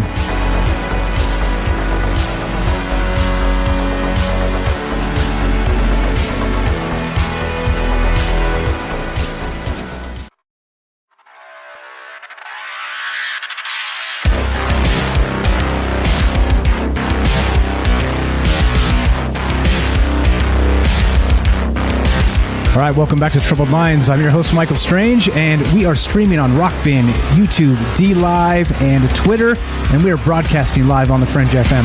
And of course, we're taking your phone calls if you want to be part of the discussion tonight. 702-957-1037. That's 702-957-1037. You can click the Discord link at troubledminds.org and be on the show that way as well. And tonight, we're talking about the power of the human brain. Do you think it's possible we've been suppressing amazing powers since who knows when, since a very long time ago, and we're able to, well, maybe uncap these powers and become, superhuman? You tell me. Love to hear your thoughts on this and taking your phone calls. Let's go to our good buddy, Derek, the Night Stalker. Derek in Massachusetts. Welcome to the show, my friend. How are you tonight? Mike, great show tonight. Thank you very much. What do you think about the human mind? Oh, man. A lot of stuff. So obviously pretty dense topic. First, Trey, eyes open, crushed it. Awesome call. Awesome call. She's a Fringe OG too. She's been around for a while. She's the best. Okay. I was kind of gonna talk about the whole filter aspect too, but I can't do a better job than what she did. So I'm gonna probably do a different take here. But like connected to what she said about the filters and stuff. I think that I don't think everybody's operating with the same filter. Obviously, I think that we all have different skills and different talents that we're born with. So the filter that we're operating, that we're sending reality through to render reality, is different for everybody. So people not everybody can do some workouts for their legs and be able to dunk, and some people can dunk pretty easily, dunk a basketball and stuff. So and some people are really great at math, and some people aren't. But obviously, I do believe that with practice, we can all get pretty good at this. We all have these latent abilities, and some just more than others, And I think that, like she was saying, and like Mike was saying, that society has kind of done the best they can to increase these filters, to boost these filters, whether it be just distractions from the media or just a grind of life, having to deal with the monotony of your responsibilities and stuff. Will prevent your mind from wandering and really thinking about these wild stuff. And also, on the darker angle, they're just shoving prescription pills down everybody's throats, especially children and stuff. And who knows what that effect is having, with the whole ADD idea. Perhaps what they're really doing is just maybe even amplifying the filter even more so, making the person as numb or disconnected from whatever latent abilities they have. Even more so than what society would normally do. But Trey was saying, that psychedelics and these different hallucinogens and these different shamanic practices are ways for these filters to come down so you can experience more of reality, and that could potentially come with powers and stuff. I'm pretty adamant about the fact that at some point during the course of human evolution, we will learn the ability to fly. I don't know why. I just feel when I look up at the sky that I obviously can't do it, but just at some point we can fly, So is that in us already? Can we get that out of us? There's all kinds of different kind of witnesses who talk about the Maharishi and Neem Karoli Baba and these ascended masters who do have these powers like this. Same with the Tibetan monks and stuff. But almost more so. They can bring birds back to life. They can start fires with just their hands and stuff. They can fly and that kind of stuff. Maharishi, I believe, Neem Karoli Baba has been known to fly or at least float, or even oscillate if you're just increasing your vibration and stuff, So during different times of during human history, different tribes, the ones who've really focused on these abilities, really try to find the ones who have these latent superpowers, or maybe the filters that will allow them to grow these powers. They swoop them up right away and they become the shaman of that group. But in our society, that's frowned upon. If you're a little bit weird, then you're considered to be on the spectrum or something. So then you're given all kinds of rituals that will make it so that you lose any abilities that you might have, as well as medication that you've been put on, But as far as the trauma aspect of it, you mentioned earlier, that's huge, especially in comics with superheroes. 8 out of 10 superheroes get their powers from some kind of trauma, especially when it comes to mutants and the X-Men, which are all about these latent abilities. Where in DC Comics, it's the meta-humans, meta but like you have these latent abilities. The way it's kind of best portrayed, at least in the movies, is with Deadpool, and what they did to him is like they put him in this glass case with like just enough oxygen to where he can't die, but not enough oxygen to where he can like ever catch his breath, and they leave him in this like middle like zone kind of. And I think there's some kind of pain that is going with that too. And after a certain amount of time, his like body just transmorphs, whatever, and he then has like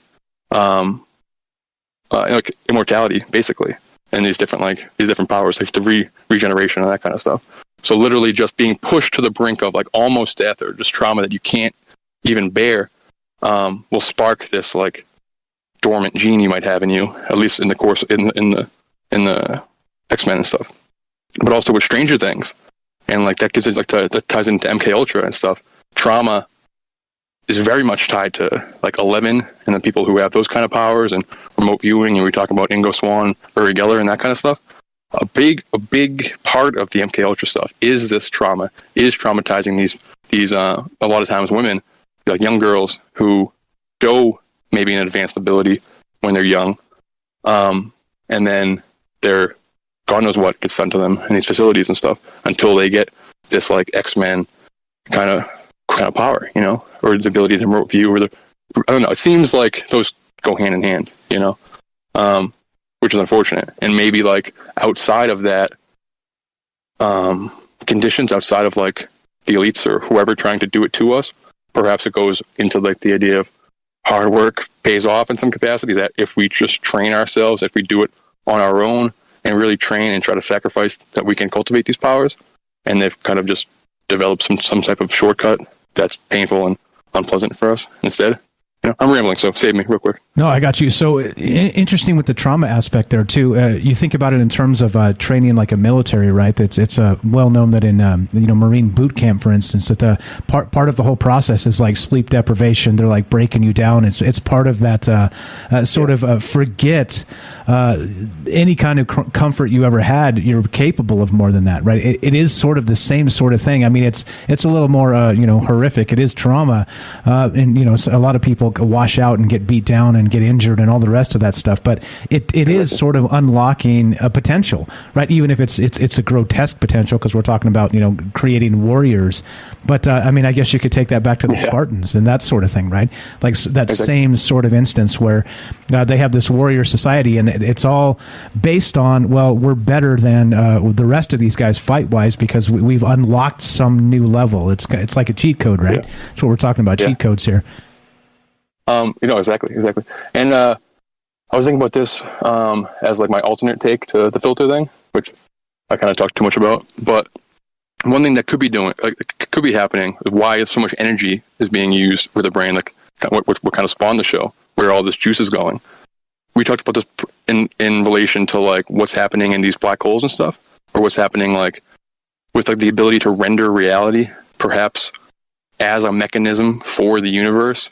It takes so much energy to render the physical world that they put into place this perceiver is who renders the world. Like they've made a mechanism where we're the ones, and so they don't have to try to maintain infinite different realities all happening at once. That they use the perceiver as a way to like bloom these realities as they're needed, And perhaps tied to that, they've like kind of, I don't know who they would be, but the universe itself has kind of like divvied up all the energy required to keep the simulation going, for lack of a better word.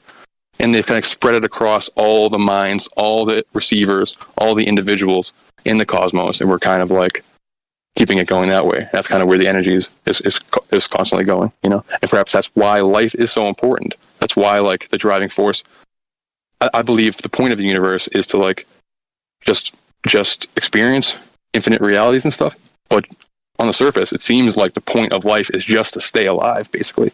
So maybe that's because they need life, they need brains, they need energy in order to maintain the structure of reality that we're living in. And what if everyone died? If there's nobody to observe the tree and falling in the forest, does it actually fall? Maybe there would be no universe or reality without our minds using that energy. You know, I'm running out of time, but I gotta go. But one other thing kind of tied to that is you don't often hear any negative ideas about lucid dreaming, but one I have heard is that because our brains are using so much information all day long and we're very much like a computer and stuff, that it might not be the healthiest thing to lucid dream every single night, because your brain, when it's in that sleep state, does need to like almost cool down a little bit. But if your conscious mind is staying awake 24/7 nonstop, if you're in the lucid dreaming state, then it might like overheat and you might do some damage to yourself. You know, I'm not sure if I believe that, but it's interesting, especially with like in relation to the energy that the brain is producing, that kind of stuff. Yeah. Sorry, that was a lot, and I'm talking really fast and stuff, but I'm in work mode. You know? That's all right. That's all right. You're in the right place, my man. Amazing stuff as always. Night Stalker has a YouTube channel. Check it out. He's got a trailer. Inspire him to make some more stuff. Give him a follow. Good stuff, my man. Derek in Massachusetts. Always amazing. Thanks, dude. Have a go. Thanks, bro. You too. There you go. Simple as that. You want to be a part of the show. We're talking about the power of the human brain. We're talking about is this basically, I guess at some point, right, we've kind of got onto, has this been suppressed somehow? Like, are we capable of so much more, except it's sort of not allowed? Sort of like I discussed when we began this show. This is the premise of this show, by the way. It's about not these things, it's about all the things, right? It's about everything. It's about, well, why can't we consider there's a larger place out there? Why can't we consider that our brains are tapped into something else? We're getting information from who knows where. And I think that's part of the problem here, and part of why we do this in this format is because just imagine and think about how much we learn from each other. It is about that breaking down of reality. It is about, like Dre said there in the chat, to chime in what we were saying, is that the MK Ultra trauma does rewrite the neural pathways, and it's a rewiring of sorts, and that's kind of what we need, right? We need to be rewired, and that's what this is about. That's what this whole show has always been about. It's just about just thinking in larger terms, because like when MJ called. Sure, the wood doesn't get chopped, the dishes don't get done, but we need time to dream. We need time to think about larger things, and that's what this has always been about. Amazing stuff so far. Great calls from absolutely everybody. Slaying it. Like I always say, the secret weapon of this show is you, and that's why we get together and do this. So we're still talking about the power of the human brain, and we're taking your phone calls. We got a little bit of time left. If you want to be part of the show, we're going to go to the mighty Rohan in just a second here, but 702-957-1037. That's 702-957-1037. There's the phone numbers on the stream. You can find us at troubledminds.org. Click the Discord link. Come meet lots of amazing people. Let's go to our good buddy Rohan, the famous Liam Martin. What's happening, my man? If you're there, test 1 2. How are you? Hello. Yeah, man. How you doing? Fantastic. Welcome to the stream, my man. Excellent. What is going on? What do you think about this human brain stuff? I know you're super into Wim Hof as well. We talk about that, you and I, quite often offline here. But what do you think about this human brain stuff? Are we harboring this maybe magnificent beast, but we're not letting it run? We're not letting it get out there and do the paces? Well, Mike, I didn't think I was. Obviously, I'm into this more than even I thought, because I've got tons of points here, the most I've ever had. Right on. So right ahead. Hit you with it. All right, so go for it. All right, what about this then? So let's just start with, I'm going to say this, right? Science has got no explanation as to why people sleep, as far as I know. Right? And as far as I know, we're always getting told we only use about 10% of the brain, and yet the material part of the universe, the bits we can measure, is only 10% of what there is. And that always used to stick in my head, and you used to think, well, that's obvious to me as a kid. I used to think, well, the 90% of your brain you're supposed to not be using is obviously being used in that non-material part, in the dark matter part, right? The numbers just made sense to me as a kid. You're only using 10%, but 90% of space is unknown. Do you know what I'm saying?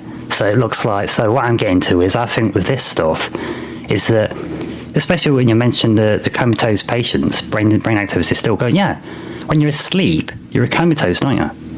But you're not doing anything.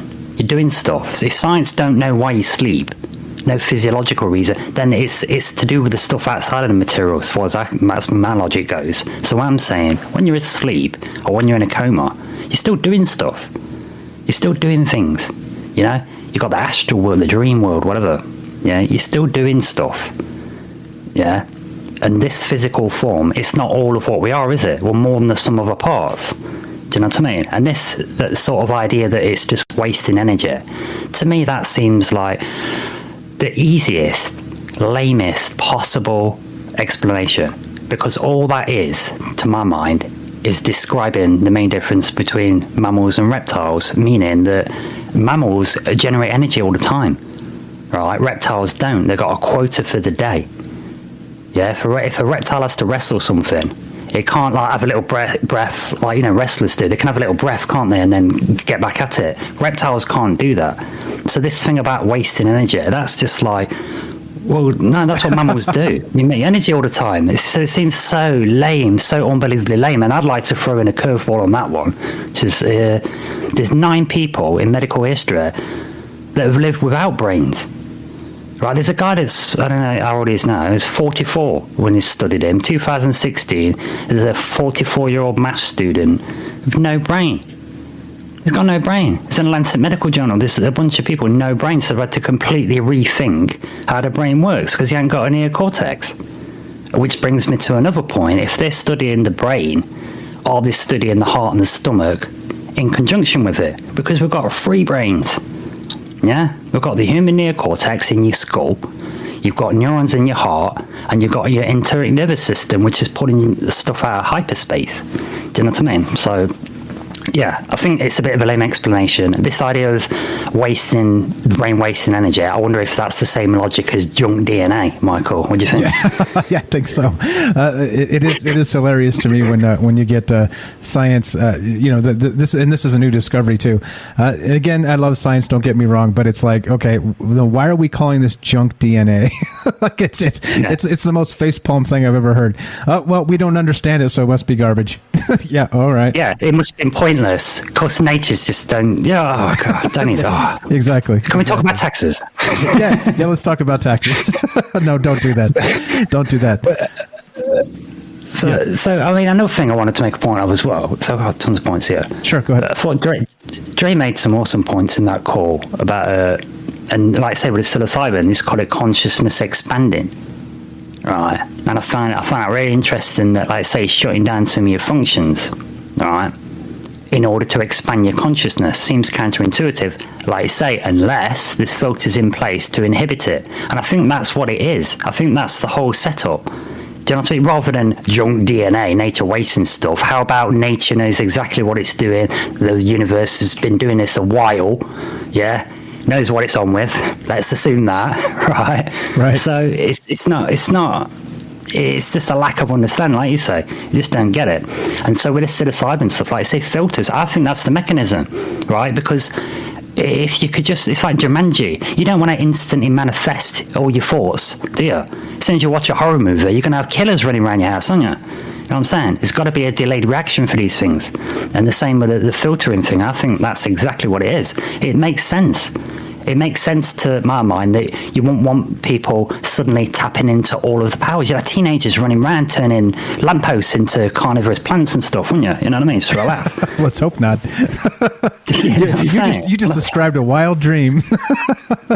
Yeah, well, it's, you know, that's the preface for the book Real Magic.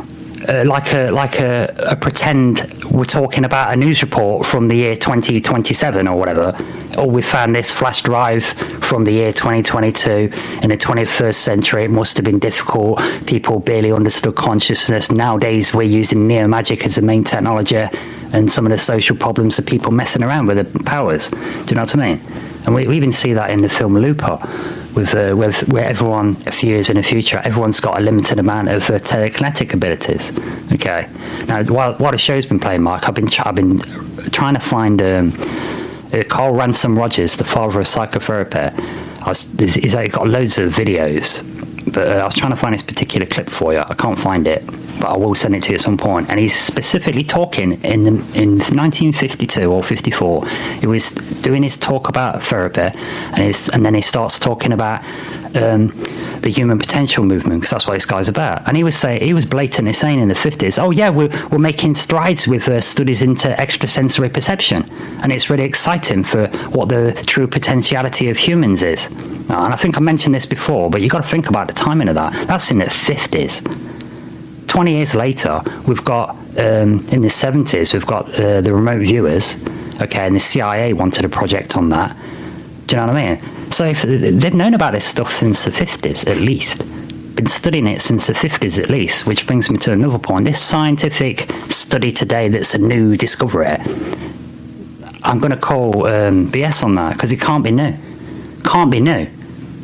No way. So to me, I'm saying it's another case of a two-tier society. That's the public information. Oh, look, we've only just discovered this. It's an anomaly about the brain, even though they sussed it about, who knows when. You know what I'm saying? They must have had that lick by 1980, or that consciousness stuff. They must have. There's no way they're not. The millions and millions and millions and millions that's been put into studying that, and all the endless proof of remote viewing. And even today, looking at this, looking up the people with no brains, I'm reading in the Lancet Medical Journal from 2016, scientists generally think that consciousness is generated by the brain. And I'm thinking, hang on a minute, my first or second ever podcast that I spent 45 minutes researching for, I found scores and scores of scientists saying we don't know where consciousness comes from. There's zero evidence it's generated by the brain. So why is the Lancet Medical Journal still saying that? Do you know what I mean? Yeah. It's like there's one set of scientists here, one set of scientists here. The public only hears from the people that don't have the resources, that don't have the data, that think they're making new discoveries when it's already been licked. You know what I'm saying? Yeah, we were talking about this last night with the blood, right? The blood of the youth being able to keep, people from aging, right? And it's like, wait, so this is a new discovery, but somehow they knew it 10 years ago, they knew it 100 years ago, they knew it 1,000 years ago. So why is this new at all? I'm with you, man. Yeah. It seems like this stuff is just sort of regurgitated and put in our faces to. Well, maybe inhibit us. I think maybe that's part of the game here. It's unfortunate, but and that's again back to the premise of this show. So we can get together and talk about this and go, hey, by the way, hey friend, have you noticed this particular thing? And here we are doing it.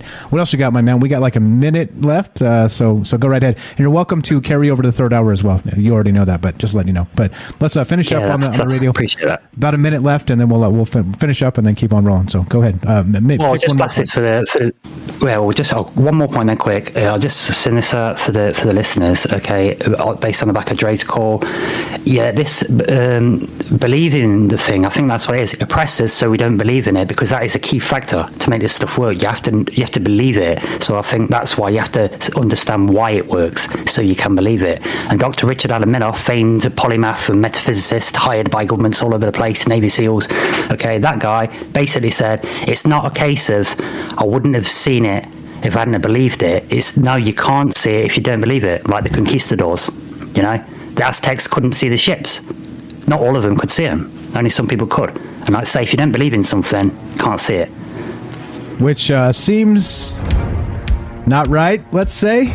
We're going to keep on talking about this, of course. I appreciate it. So many great calls tonight. Like I said, the secret weapon of this show is you. Thanks. We're here with the mighty Rohan. He's got a podcast called Exiled Minds. Check it out. Link in the description. Thank you so much for the call. Hang tight. We'll get back to you in just a sec here. As we finish, you guys know the drill.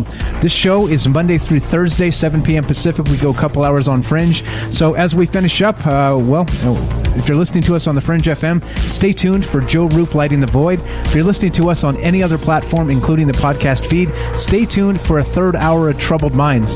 And basically, the world isn't, well, let's just say it's more complicated than it seems. I think that's the best way to put it. And as we finish, thanks for being here, guys. Thanks for hanging out. Thanks for all the amazing phone calls, as always. Be sure, be strong, be true. Thank you for listening. From our Troubled Minds to yours, have a great night.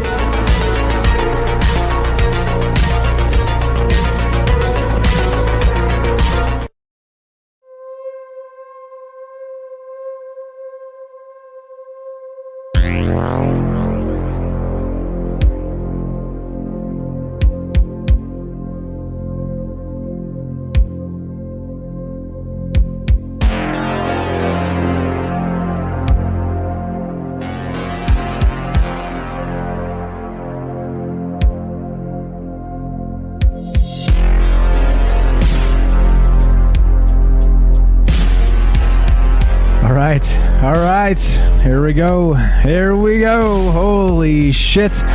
We're off the radio, so we can undo the belt a little bit and drop some F-bombs if that's your thing. That's why we do a third hour, so some folks who have a hard time cursing like a sailor can hop on here and curse like a sailor. It's all good. But yeah, amazing stuff as always. Like it seems to me that every single night we're just blowing up my brain even more and more.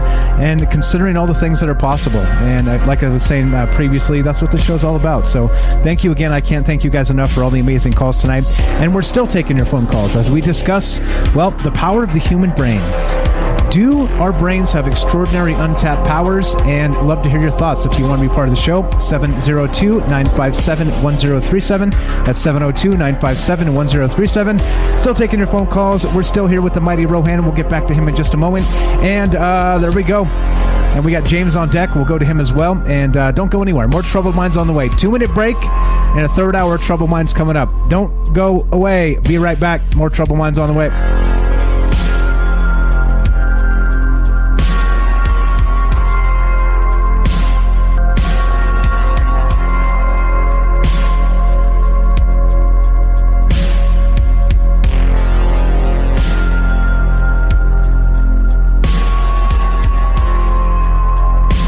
Welcome back to Troubled Minds. I'm your host, Michael Strange, and we're here with our good friends, everybody.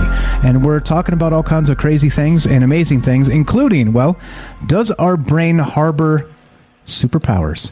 And had lots of great calls tonight, considering that, what is this? Like science, like Rohan was just saying here, science seems to say it's not true. But then, of course, you've got studies going back to the 50s, the 60s, even back to MK Ultra, like Night Stalker was talking about previously. And it seems like maybe science does know. And is there a forbidden knowledge that they're not letting us really consider? And that's what this is all about. It's not about really discovering secrets, but let's say it's rediscovering secrets. It's rediscovering new secrets that we're creating ourselves. And I think, we've talked about manifestation. We've talked about all kinds of things in terms of maybe just setting your mind right, getting your mind right, doing things that, turn you into just a better person tomorrow. And that's really what this has always been about. It's about kind of unlocking the potential of the human brain. And if we have to talk about remote viewing and aliens to do it, so be it. That's what we're going to do. And if you've ever done that type of stuff, remote viewed and seen aliens, well, there we go. You're in the right place. Funny how it can all come back together anyway. So that's what we're talking about tonight, the power of the human brain.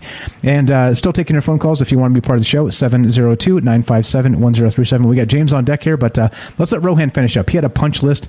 He made a bunch of notes. What you got, buddy? Go right ahead, sir. Welcome back.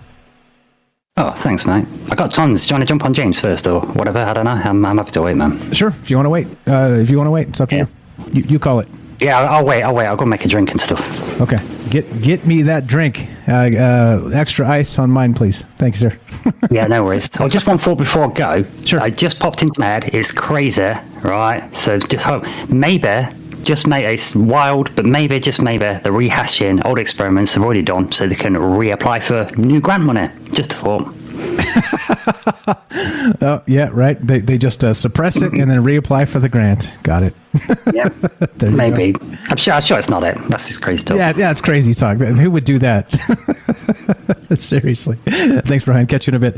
All right, so talking about the power of the human brain, and are we harboring an extraordinary untapped power? That's what this is all about tonight. And let's go to our good buddy James. James of Salcedo Paranormal. Welcome to the show, my friend. James, how are you? Hello. Hello. I'm good. This was a great show. I didn't think I had anything to say about it, but just after great call, it really got my mind going. So great show as always. Thank you.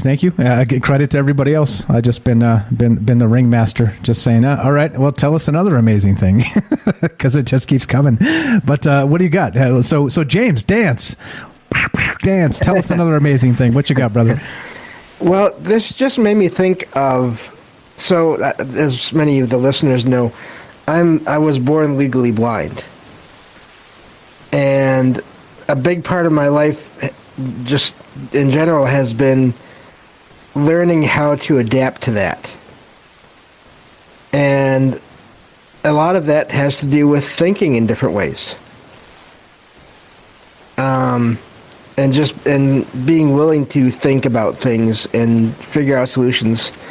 So I think that's the whole trauma thing, and I'm not saying it's the same necessarily. I don't know, but going through something that it's changed the way that you're normally supposedly supposed to be. I think that definitely has something to do with it. And just in terms of the senses and everything, I do feel like there's something to that idea of the brain possibly having abilities and different situations unlocking different abilities, because one thing I can say is my ears are super sensitive. And I've always been like that. In fact, I've heard stories that I was even more like that. They were even more sensitive when I was a kid. Which goes back to that filter thing that Dre was saying, sort of, right? So like, because one part of your brain, the ocular senses are diminished, it has unlocked another part of your brain, right? So it's sort of compensated in the sense that it's given you the cheat code for hearing, right? And so you could even say that that's a superpower, right? That's one of those things that we have the ability to do. We just don't do on a daily basis.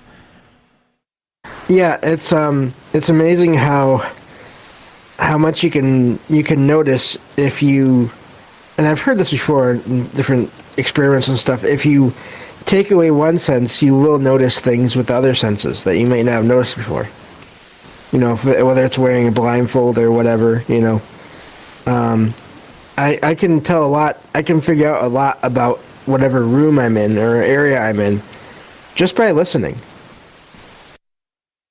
Whether it's the shape of the room or, obviously how many people are in there, even if they're not all talking. There's a lot you can figure out. But I've heard, I've heard that people are really used to using their eyes. The world is mainly focused on vision. So I thought that was just one interesting thing. Exactly. I think that's the weirdest part here is that so our brain, and we talk about this all the time, right? That what is the nature of reality, and there's not a single answer, and that's the thing that seems, I'll call it suspicious, right? So if there was like one reality and we could all agree on it, then that's one thing. But literally, I always say this, I'm not into like the answers thing, because like if you ask 1,000 people the same question, you may get 1,000 different answers. And so to me, the suspect part of it is the nature of that reality. It's like, okay, wait then. So we're not all experiencing the same thing at all. So that means our brain, and more than that even, are doing exactly what? And here we are. Here we are. 3.5 years later, talking about weird shit on a Thursday night. Welcome to it. But yeah, and I've even heard some people, because I've told talked about my experiences to different people over the years, and been on a few podcasts to talk about them. Not because I want to focus on me, but because every time I tell the story to someone different about an experience, they have different thoughts. Again, it goes back to what you were just saying. Everyone has different thoughts. You can tell them the same thing word for word, but two or more people will have different thoughts, each on their own. Yeah, and that's exactly, and so it goes back to exactly that. So who experiences what, and what is the real? I think it's funny, right, when people say, I'm being objective. No, you can't. You're not. You're just not. Like, it's not built into us. We're not made that way. You're trying. I get it, but you're not. You know what I mean? And I think we have to understand that there is no objective truth. Otherwise, we'd all agree on it, wouldn't we? Well, I mean, maybe not. not in this political climate, but I'm just saying. Oh boy. Yeah. I've done it. Now I've done it. But also, I've had people suggest that that this kind of thing, being born with any one or more disabilities, sometimes that can lead to you being more sensitive to energies and to the paranormal. And I've shared many experiences. I've had many experiences over the years, and I can't argue with that. And I was even talking in the chat earlier about how my first several experiences were with my cousin, but I just realized this recently, that maybe even probably tonight, completely anyway. My cousin has never had any other experiences. They were all when I was there with him, in different places. So, what does that mean? And does that mean that somehow I was the one able to sense those things and somehow project them so that he could see them?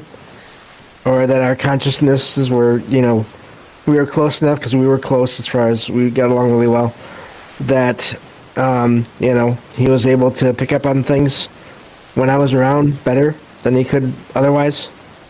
It was just really interesting. Yeah, so maybe if you were sort of tapped into it, you're like the kid from what's that movie? I See Dead People, right? Sixth Sense. Sixth Sense, yeah.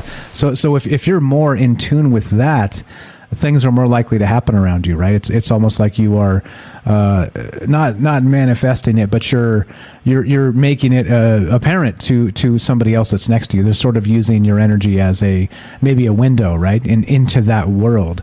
That makes a little bit of sense as well. That back to that collaborative aspect of like what MJ was kind of getting at too.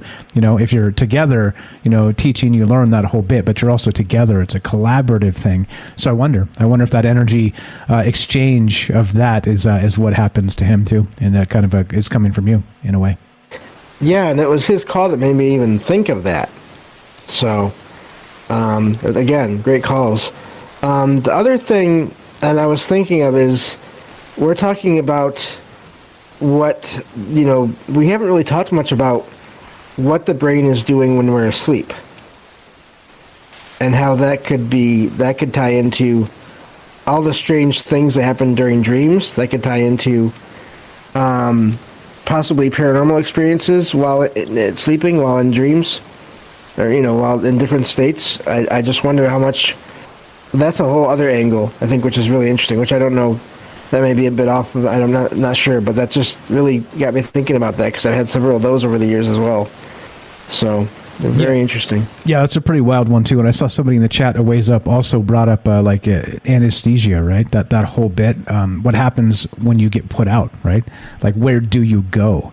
There's like that whole, right, like is do they put you in a box, in a consciousness box? You know what I mean? It's like, and then like you said, sleeping. But there's a whole lot of weird shit with sleeping. And crazy enough, that the most engagement we get on any of these shows is when we talk about dreams, because dreams are everybody has dreams, and like you said, the mind is racing while you're dreaming. It's and even back to what we were talking about previously with like the comatose mind, it's still sucking up 20% of your energy, right? And still active as hell, even though nothing's really going on.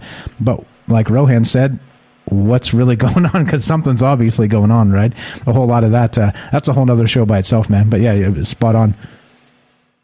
Yeah, just the idea that people, and then just going into more less scientific stuff, but if you think of all the different kinds of supposedly paranormal experiences that people have while they're asleep, I mean, there is out of body experiences, there are astral projection, there is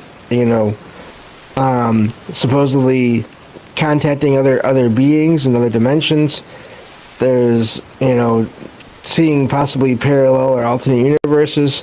There's a lot of different things that happen, or that seem to be filtered through dreams while you're asleep. Yeah. Oh, yeah. And like, who knows what kind of antennas are kind of like buzzing out into who knows what kind of who's picking up what on the other side, right? We're talking about machine elves now, or what? You can't go a whole Trouble Mind show without either bringing up machine elves or old ones. So we'll go with machine elves tonight, because why not? Right? Why not? But yeah, I don't know. I think there's a lot to this, and this is why we do it, man. You're an old hat now. You know exactly what this is all about. It's just about considering the things that maybe we haven't considered. That's what this is all about. So great stuff as always, James. Anything else for us while we got you on tonight? No, that's it. But I'm just really enjoying all the calls and Rohan and everything. Yeah, that's great stuff. Absolutely. Got a couple more on the way. And as everybody knows, this is James Salcedo of Salcedo Paranormal. He's got a podcast. He goes 5 nights a week talking about paranormal stuff. Check it out. You can find him in the link in the description below. Thanks, James. You're the best, bro. Catch up with you soon. Thank you. Have a good night. See you tonight in the after party. James got a VIP badge. We'll see him there. Thanks, James. All right, so we're still talking about all the rest of this. We're considering all the things, including, do our brains have extraordinary untapped powers? All right, and that's from this Guardian article. And this Guardian article actually goes back to, what date is this? 2016. But it doesn't matter, because I think no matter how far back you trace this stuff, this is real. There's some amount of real to this, enough that I think, scientifically, with whatever we're talking about when we started tonight, with the brain using its energy and science rediscovering or discovering that it has it's wasting energy.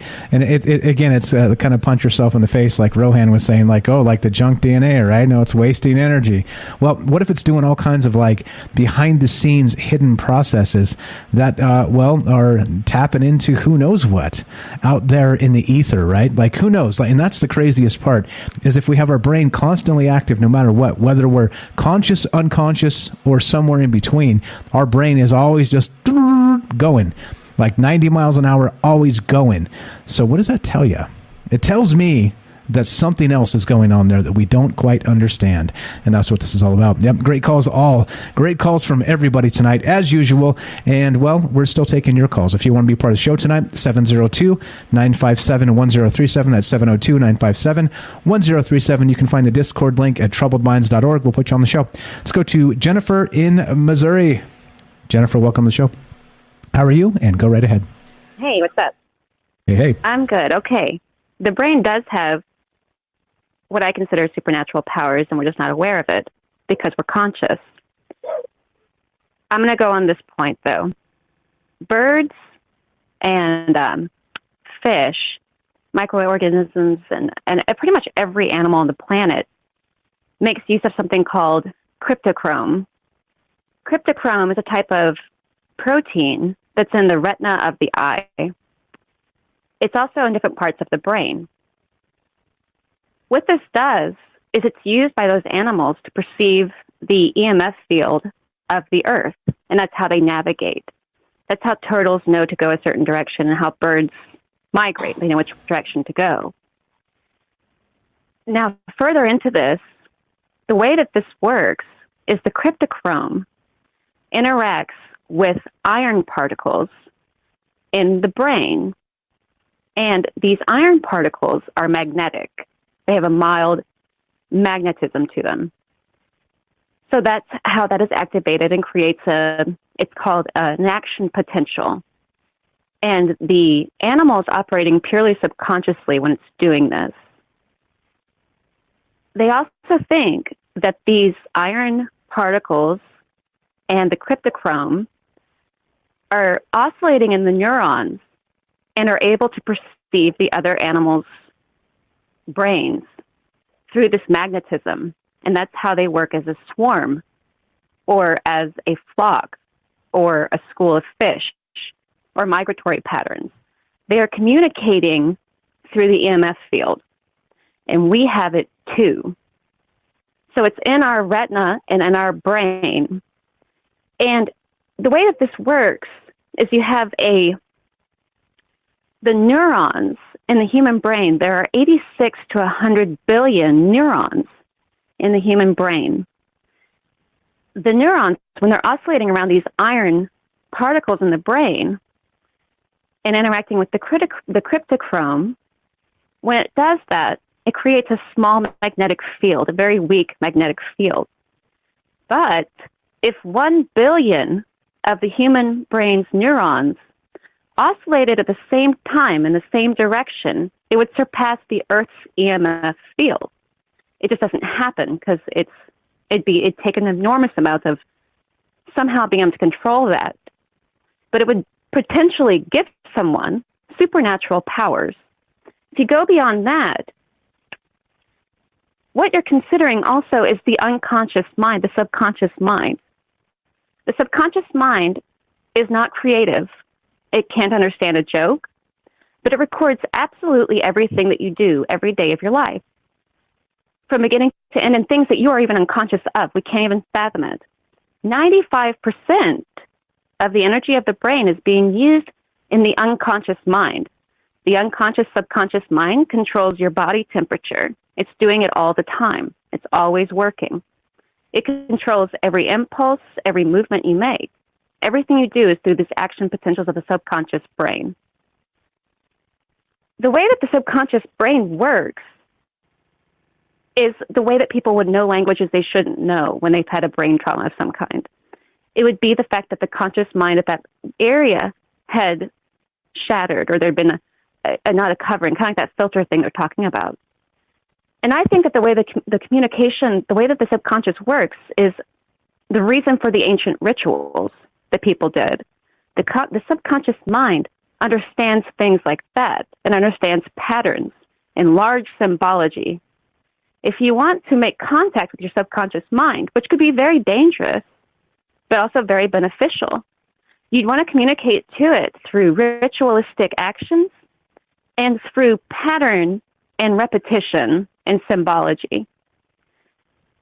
But as far as telepathy and telekinesis and psychokinesis goes, it is the iron and the magnetic oscillation of the neurons in the brain that are affecting the EMF field. And it's the way that people have telepathic experiences and communicate to other human beings without even realizing they're doing it. It's done on the subconscious level. And I just think that that's very interesting. Yeah, well, and I think, like you said, sort of those ancient rituals, like one of those that comes to mind to me is that they say that Stonehenge, right, they had some sort of a binaural beat, that sort of thing that had like an echoing effect. And it's like through the acoustics, it was able to sort of generate a sense of euphoria, a sense of maybe contacting that subconscious mind, like you described, like an enhanced meditation sort of thing through ritual, but also through science, through actual like acoustic sound, which is just like, it seems insane, but well, I mean, here we are, right? Yeah, exactly. I think something, that they're trying to, they're probably making use of the Earth's magnetic fields. They may have been trying to communicate with each other. They may have been moving, maybe even some of the ecstatic dancing and things like that were a way of releasing the conscious mind and getting into contact with the subconscious mind.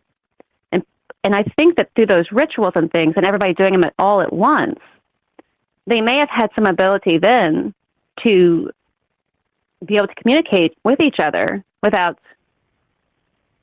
just body language or language or listening or anything like that, but literally imprinting to another brain the intentions or an image or the ideas that they want to communicate with each other.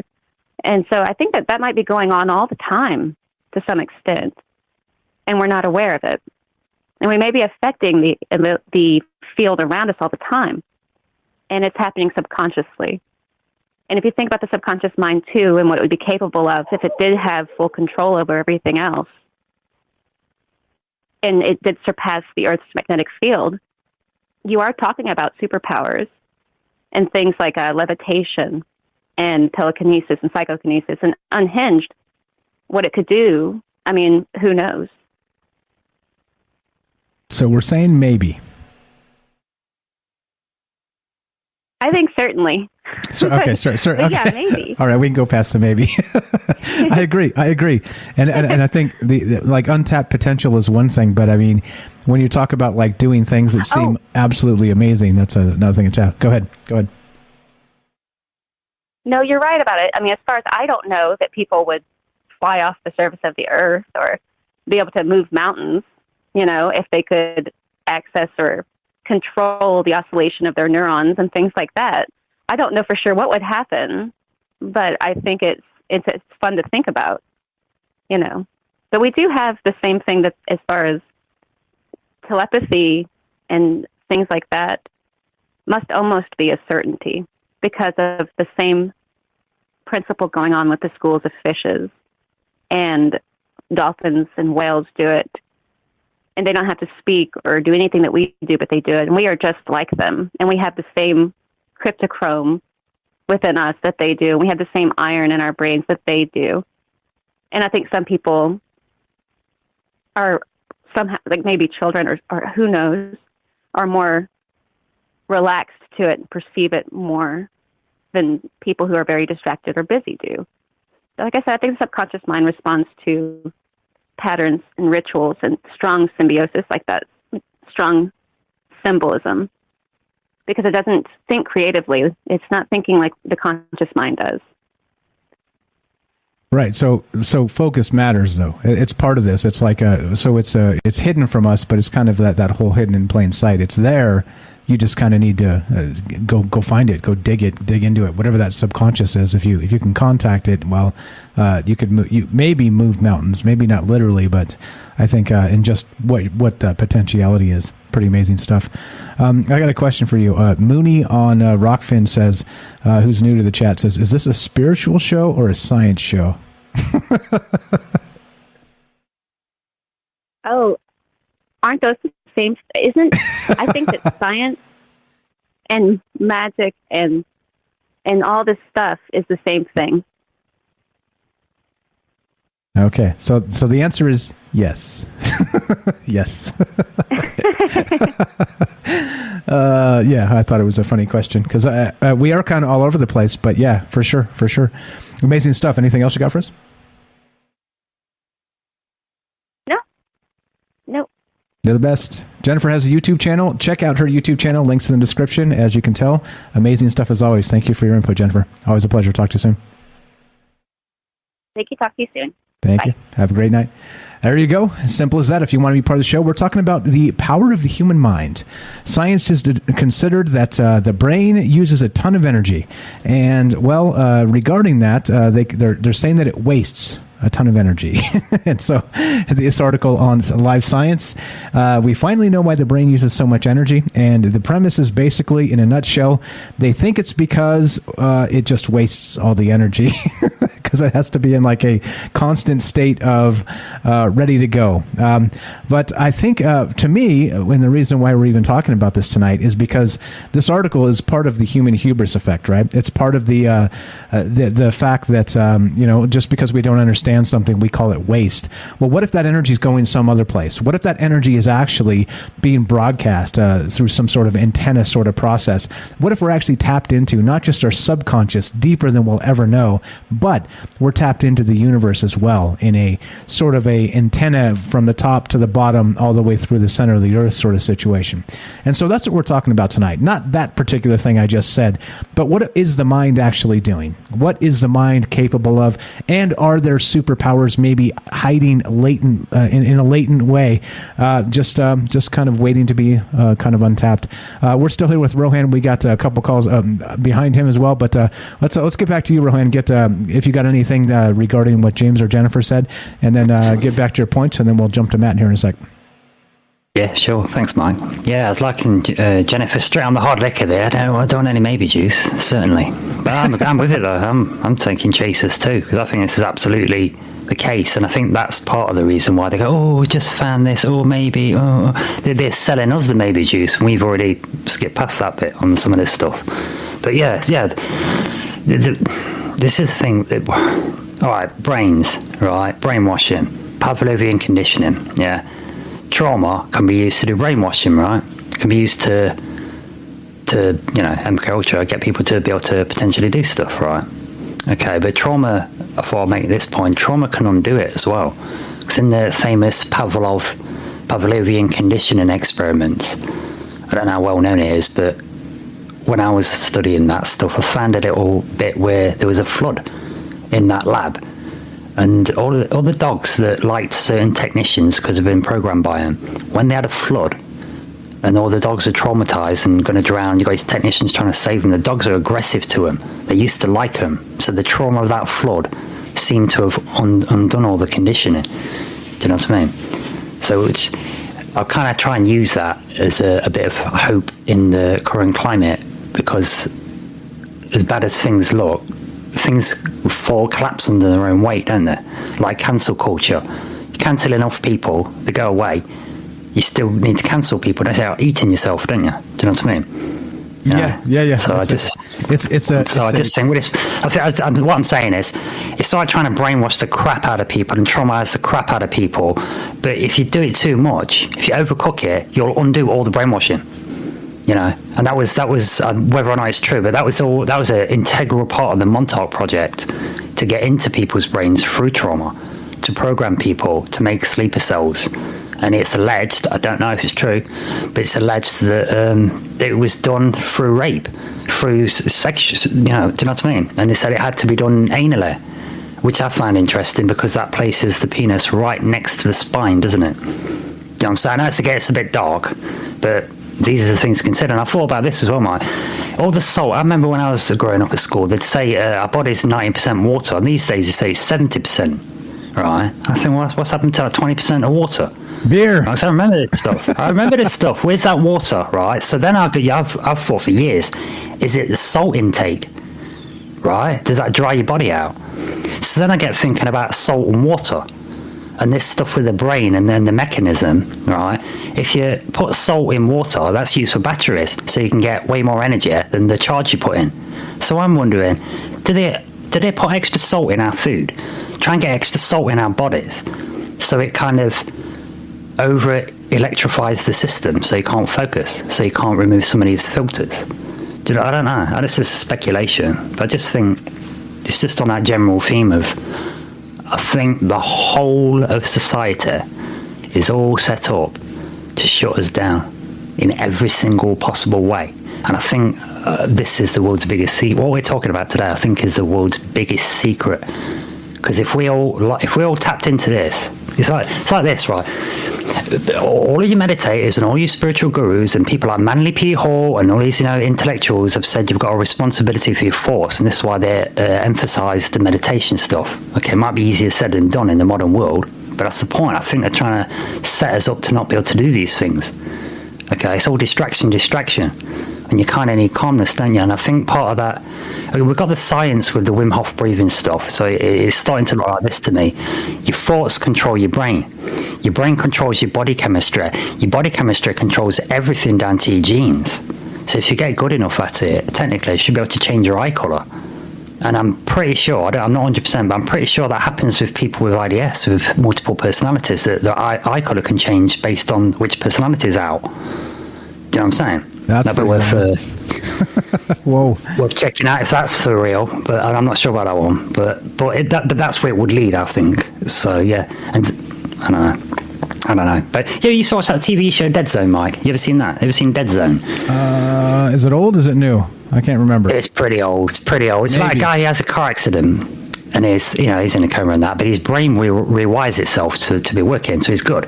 But ever since that happens to him, whenever he touches an object, it sees his whole history. So he ends up becoming a missing persons and murder investigator, because he can go to the scene and touch objects and get clues. Do you know what I'm saying? And I think that happens to people. Like I say, people bump their head and suddenly they're a math genius. Yeah, exactly. Yeah, the show rings a bell. I'd have to go revisit, but I think maybe I have seen it if it's a really old show. Great shit. You're welcome to stay. Let's go to Matt in California. We're here with the mighty Rohan.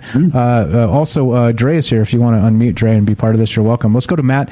And Matt's there you go. Derek's got it right. It says murderers row of callers. Let's go to our good friend Matt in California. Welcome to the show, my friend. How are you tonight? Good. How's it going, Mike? Doing very well. Great call tonight. Yeah, we're smoking. We're on fire tonight. Yeah. So what's your take on this? Is the brain kind of harboring some sort of a superpower, or is this just all a bunch of hocus pocus BS? I believe that science is kind of just catching up to what the ancient mystics say. This is an ancient, this is an old thing that's been talked about a really long time. The science is kind of just catching up to it, and everyone talking good stuff tonight. The subconscious mind and the conscious mind and the subconscious mind. They're kind of like there's like walls in between the conscious mind, now awake, the subconscious mind and the superconscious mind. There's like these walls or barriers between them. They can't really communicate with each other. And some of the stuff we're talking about could be that we need to create a window or break down these walls or make a door that we can have our conscious mind, our subconscious mind talk to each other. And so there's lots of different ways to like alter your state of mind. But like a lot of them, you know, there's a lot. And so some, you know, they're not for you. They're not for you. Like, for example, magic mushrooms. You know, I'm not telling anybody to go out and do that. If it's not your thing, it's not your thing. But one of the ones we could all learn to do it is one of them is meditation. And meditation, a lot of people, when they talk about meditation, they'll do it like once or twice, and they won't get results. They'll get bored and they'll stop. But I think with meditation, it's like it's just like exercise. You gotta exercise the muscle. You gotta keep doing it. If you stop doing it, you lose it. And so when your brain, it's we're talking going back to like vibrations. Your brain's on it's like putting out like beats per second, okay, on the vibrations. So like as you're awake and you go to sleep, your brain cycles up and down from waking consciousness to REM sleep, and then when you wake up, you know, it cycles back up. And so, like right now, and don't quote me on the numbers, I'm just kind of throwing the numbers in, but it's like right now, the brain is in what they call the delta state of mind, waking consciousness. You know, I'm talking, you're listening, you're doing whatever at home, you know, cooking or driving or whatever. Waking consciousness. Your brain's putting out, like, let's just say, I'm just making up numbers, like 20 beats per second, okay? Then as you start to relax your body and your mind, it slows down. So say you're just relaxing on the couch, it slows down to like 15 beats per second. And then when you're laying in bed, you're about to fall asleep, it slows down again to like 10 beats per second. And then when you get to, you know, full REM sleep, your brain slows all the way down to like 5 beats per second. And that's called the alpha state of mind. And that's the key to, in meditation, you want to be able to get to alpha state of mind while you're awake, so that your subconscious mind and your conscious mind can connect. And that's when you want to do like the those positive affirmations I was talking about, like I have the car, I have the girl, I have the job, whatever you say I have it. Like positive manifestations. It makes your brain like instead of your brain like shooting out, like, because you're thinking about stuff when you're awake, you're thinking about, you know, all the things, right? But when you meditate, it's like taking it from a flashlight and putting it down to like a laser point. Okay. Follow me? Yeah, that makes sense. So it's just about so in that sense, right? If it's a flashlight to laser point, you're talking about focus. In the end, to boil it down to one word, it's focus. And it's not just you, but it's also sort of that harmony with the universe and the focus in between, right? Understanding that we're part of it in between, and it's not with us, it's not without us. We are in totality all of it. It is us. We're kind of in the middle of that, and we kind of need to realize it, right? Yeah, good stuff. I think there's a lot here. Just talking about the conscious mind and subconscious mind. But like I said, I think the ancient mystics and a lot of older religions like knew about this.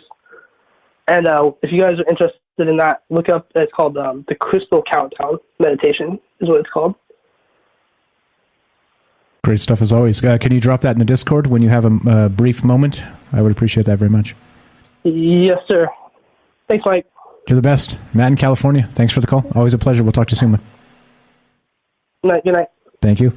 All right, there you go. Matt, a friend of the show. He's always on the Discord after the fact and the after party. He's also got a VIP badge. Hops in and just chops it up with us after the show's done. And this is what we're talking about, right? We're not just here doing a talk show, a podcast. We're doing that, yes, but we're making friends. We're growing a community. We're talking about things that people don't consider. And again, like I said, I'm not trying to convince anybody of anything. You do you, and that's fine. That's what it's all about. I'm not supposed to influence that. We're supposed to influence, let's say, inspire each other, not influence each other, right? It's different. It's a different thing. It's not about telling you what to think or who to vote for or any of the rest of that garbage, right? That's as Matt has said before, actually, low vibrational stuff. And that's not what this is about. Let's talk about the greater things, and that's what's going on. I see you guys in the chat. What's up? Yeah. So the question is this a spiritual show or a science show? And I'll say yes. Before we get back to Rohan, let's go to Joseph real quick. What's up, Joseph? Welcome to the show. Welcome back. How are you, my man? What are your thoughts? Sorry for keeping you for so long. Hey, I just want to say a story. Yeah, go ahead. So there's two stories I could tell. I mean, one's really messed up, and I really don't want to tell it, and one's like a near-death experience and a deja vu and a feeling of subconscious. Maybe these memories merged together in this last one, but it felt like they were all in one. Okay, go ahead. There's a messed up one, and there's a... Okay, I'll just go with the second one. So I was locked up, right, as a juvenile from 16 almost to 18. And while in there, I wrote my thoughts down a lot. Like, this is going off the subject, but like, I wrote my thoughts down a lot, and that's how I got into writing. And I went to like a rhythm in my head, and I would just write, and most of them were very bad, and but I just wrote it out. So that's how I basically got through. But when we were on like a field day thingy, there was a deja vu that I had, and we were looking for this cave, and we couldn't find this cave without a map. And like, we were going off of one other person's directions, and this person couldn't find the cave. And it's just a little cave, but it's a cave. And there was we're just sitting there stuck looking at a creek at that point. Like, we couldn't find the cave. So I just got this feeling to run up this hill to this cliff side. It was like a steep cliff. And I just did it. Like, I just took off up this hill. I don't know, like, everyone followed me. It was like just a thing, like, that just happened. Like, nobody talked. They just followed me. And that was kind of the subconscious, like, following, like, kind of like an ant, But when we got to the top of this cliff, I let everyone go ahead of me up the cliff. And once they got up there, I heard, I mean, it was blocked. I blocked out in adrenaline completely. Like, it was no memory of that beyond then, because there was like a rock that fell and it destroyed a tree. Like, literally knocked over a full-grown tree next to where I was standing, but I was blacked out. Like, I just was standing in a different place, and like, I had blood on my hand and stuff, but I don't remember dodging a rock. And like, how would I even dodge a rock? I don't know. Yeah, it would depend. Well, you tell me. I can think of some ways, but you got to see it come in and all kinds of other stuff. But yeah, go ahead. Your story, man. I think it's like, well, that's just instinct, but I don't know. That's just an experience, I don't know. Yeah. Pretty wild. And the second one's more of a subconscious reading one. I don't even know if I want to tell it. That's like, okay. Wait. It's about a weed dealer. Don't do it. There's a lot of people listening. If you're like, I'm not sure, don't do it. Just don't do it. Save it for another time in a private conversation or something. Well, I really don't. Okay, don't. If you don't want to tell it, don't tell it. Literally. A lot of people hear this, so don't. Okay, just don't do it. So if you're not sure, don't. So it's not like personal or anything. It's just messed up. That's okay. If you want to save it and tell us offline, right. That's totally cool. You're the best, Joseph. I appreciate it. Yeah, you guys can. I'll tell it to you, man. Okay. You know where to find us in the Discord. Come hop in and say hi, and you can tell us over there offline.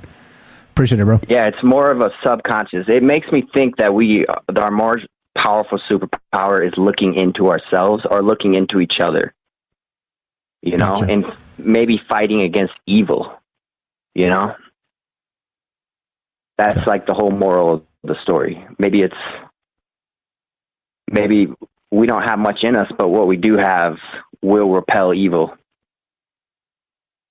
Gotcha. All right. Sweet. That's how I think you're talking about the Archons. We'll talk about the Archons another time. You're the best, bro. Joseph in Iowa. Thanks for the call. Check him out. He's got a channel called Hydro Hose. Link in the description. Talk to you soon, my friend. Always a pleasure. All right. Yep. Good night. Thanks, man. You too. There we go. Simple as that. Taking your phone calls. Talking about the power of the human mind. Are other experiences you've had? Do you think that there's something to this? We're just hanging out and kicking it with our friends and talking about amazing things because that's what we do on this show. And as we keep on trucking, let's get back to Rohan. What's up, brother? What's up, brother? That was an interesting phone call. I was taking a few notes there. Kind of, I know you once didn't say this, but it kind of reminded me of talking about people working together and seeing into people and seeing inside. Well, we hear that looking inside bit from Yoda and all kinds of gurus, don't we? But that looking to other people, I thought that was interesting because that's a bit like saying if you combine forces. And it reminded me of that those Maharishi, the Maharishi meditations where you get a few thousand people meditate, try and reduce, hate in the world, and then crime rate goes down, sort of thing. You heard of that, Mike?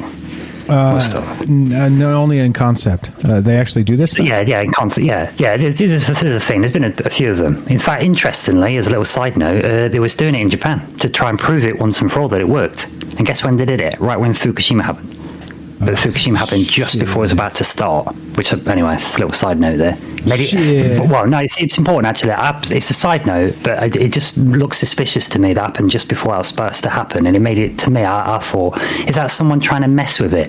Because if they'd have pulled that off, they was going to try and light up the grid of all the people, loads of people in Japan meditating. If that had worked, that would have been the end of it. It would have been proof once and for all. And then we would have had to all study consciousness. So I don't know. I wonder if that was a little, let's make it look like it's a bad thing.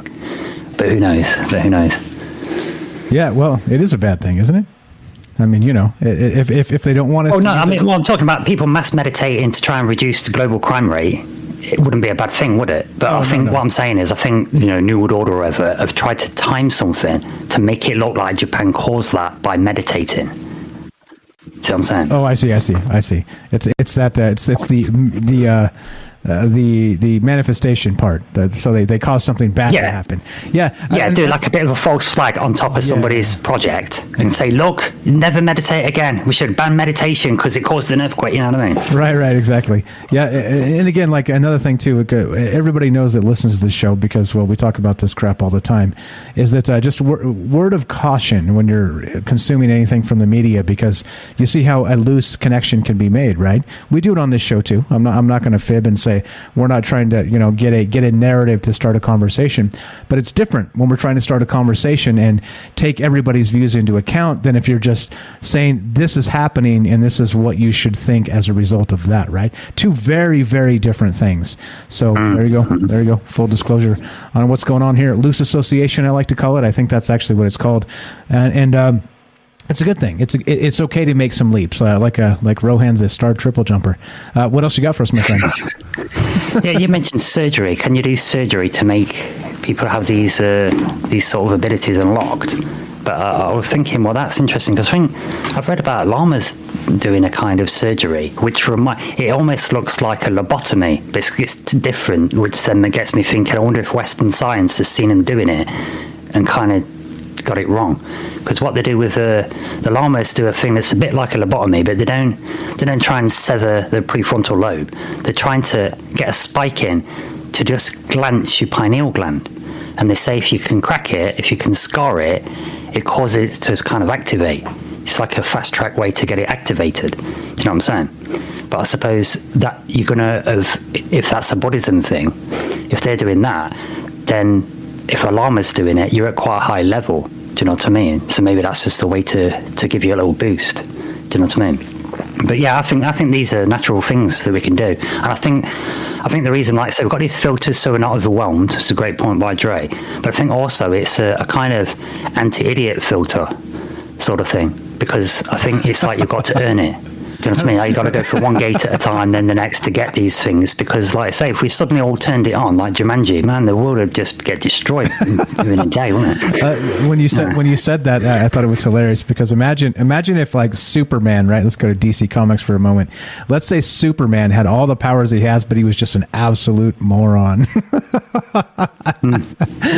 Oh, geez. Yep. All right. Point taken. Jeez. All right. All right. Maybe that's what it is. Crazy, right? right? Maybe the great filter, in alien that conversation is not a great filter in terms of like the galaxy. It's a great filter in terms of our brains from keeping. Wouldn't that be such a wounder though, Mike? Jesus comes back and he's a real knob. Do you know what I mean? I'm the fucking man. What's this? Yeah, Johnson wine. Nah, it's all mine.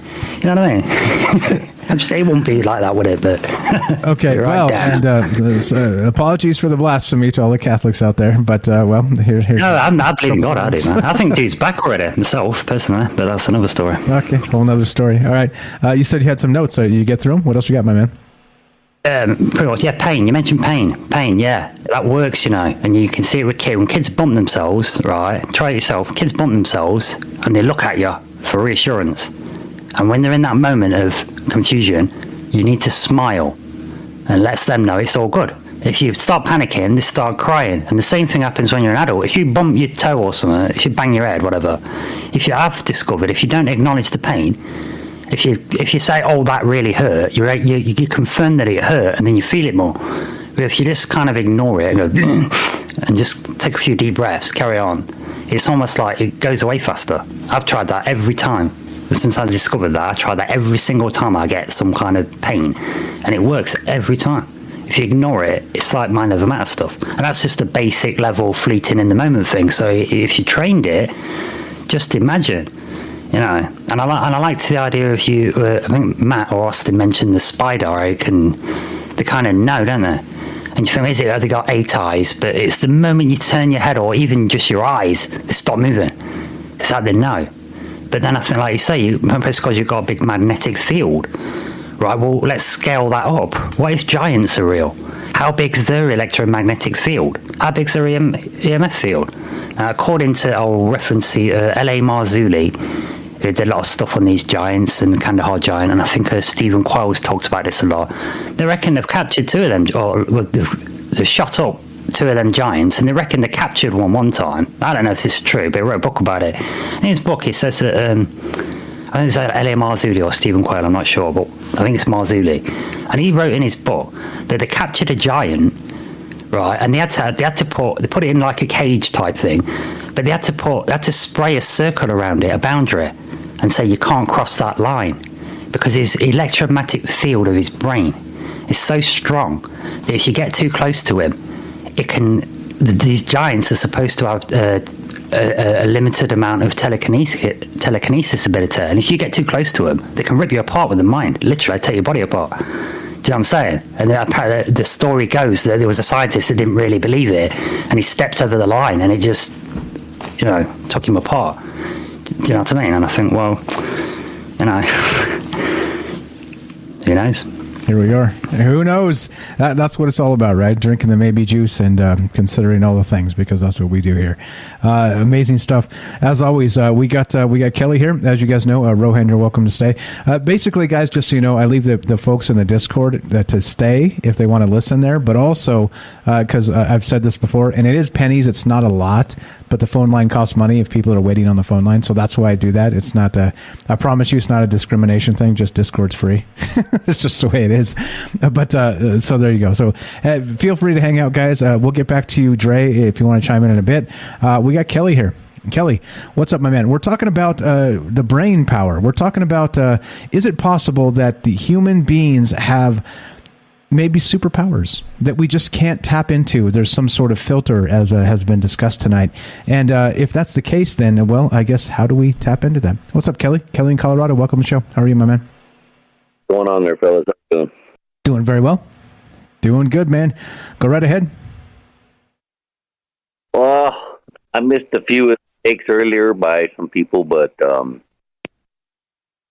I caught a few of them. I don't want to regurgitate with whatever somebody else has said, but I'm gonna kind of go over what Rohan just kind of talked about briefly. But for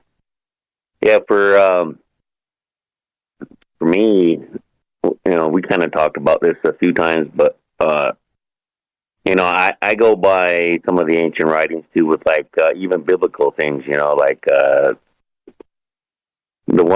main one would be the Gospel of Thomas, and in there it's kind of like Hinduism and Buddhism, they believe in, it's always like mind over matter. It's about training the mind and training the body. You can't always. It's all about eating healthy and taking care of the mind as well. Especially, and you get into this country here, I believe that they already know, like as in, governments and stuff, because the first time, once you're born, they're poisoning you. They're giving you vaccinations, got aluminum and, different chemicals inside of them, poisoning the brain. So I believe that's some of the filters that everybody else was talking about earlier, where, they're they're going to try to block that out from, that happening. You're cutting out again, man. You're cutting out. Get close to the mic if you can, please. Hold on. I know my phone was dying there for a minute, but yeah, it's just some of that stuff that but what I want to do is the only way that, because me and Michelle were kind of looking at into ways of for the mind and stuff. So what we were doing is trying to clear the pineal gland, decalcify. So when you're, like I was saying, when you're born, you're being poisoned. Even in the water, they have fluoride. It's known that the more fluoride you put in your body, it makes the body absorb more aluminum, and where aluminum stores is going to be in the brain, which causes a lot of people. There's a doctor that found that out with Alzheimer's and stuff like that. So it's poisoning the brain. And again, if they're doing that, they're doing it for a reason. They're not. It's not something that that they don't know about. It's always about poisoning the body some way or another. You got this fake food. It's supposed to be, it's food-like products. It's not really even food anymore. Which is poisoning your body. Which is the other second brain that everybody. They're finding the stomach is like the second brain, with all the chemical reactions within the brain, because it can actually tell the brain what to do, actually, by the chemical wise within your body. But anyway, the thing that we found, the thing that we found to help out to decalcify the pineal gland, which is called sun gazing, and it's a process known for and then you can also do with like different the Om. Which, hello? I'm here. We hear you. Sorry, I muted myself, but yeah, we're good. We hear you. Okay, but it's called sun gazing, right? And it helps to. I know. You can do that with types of foods, using like the Om, where it kind of breaks it up. One of the ones that we did find out with sun gazing, you do that is you do it. It's an hour after sunrise, and an hour before sunset. And the reason why you can do that, it was actually I seen this on another post earlier on online, but I gave the information out too. It's an hour before sunrise or after sunrise, and an hour before sunset. The reason why is because the UV index is 0. And it actually helps the pineal gland when you're staring at that. You just don't do it like, you have to build up to it. The way you're supposed to do it, I mean, you can increase it a little bit more, longer times. But how we did it was every 10 seconds. Every day it's every 10. You increase every 10 seconds until you hit 45 minutes. We did it. It took about almost a year and a half because some days are. And we live by the beach in San Diego, so this was, you want to be grounded on your feet to the ground. So that was good for us. We were at the beach, So you're grounding your feet and you stare at the sun. And when you're doing that, it's kind of like you're actually going to lose appetite. You'll lose some appetite because you're getting a lot of your energy from the sun, just like a plant, Everything on this planet, survives off the sun. and it's like just like any how a plant would do. And at the same time, I used to do the ohm and all that stuff, but and it worked actually. It actually helped us a lot because they tell you after a while when I used to jog on the beach a lot, but you could hear the crackle inside your head where the decalcification is happening from your pineal gland. Now, when you're doing that, it's like a journey, and everybody's journey is going to be different, But one of the things that does happen is you lose, your appetite will decrease, your energy will increase. For me, that's what happened, and the times I was doing it, it's kind of like a meditation, a solar meditation. They call it eating the sun in some cases, but when you do that, it's actually, that's helping intensify the pineal gland. When I was doing that, I used to get contacts. It seemed like it was contact with someone or something, a couple times where it looked like I was sitting at a table with a bunch of people, different, I don't know.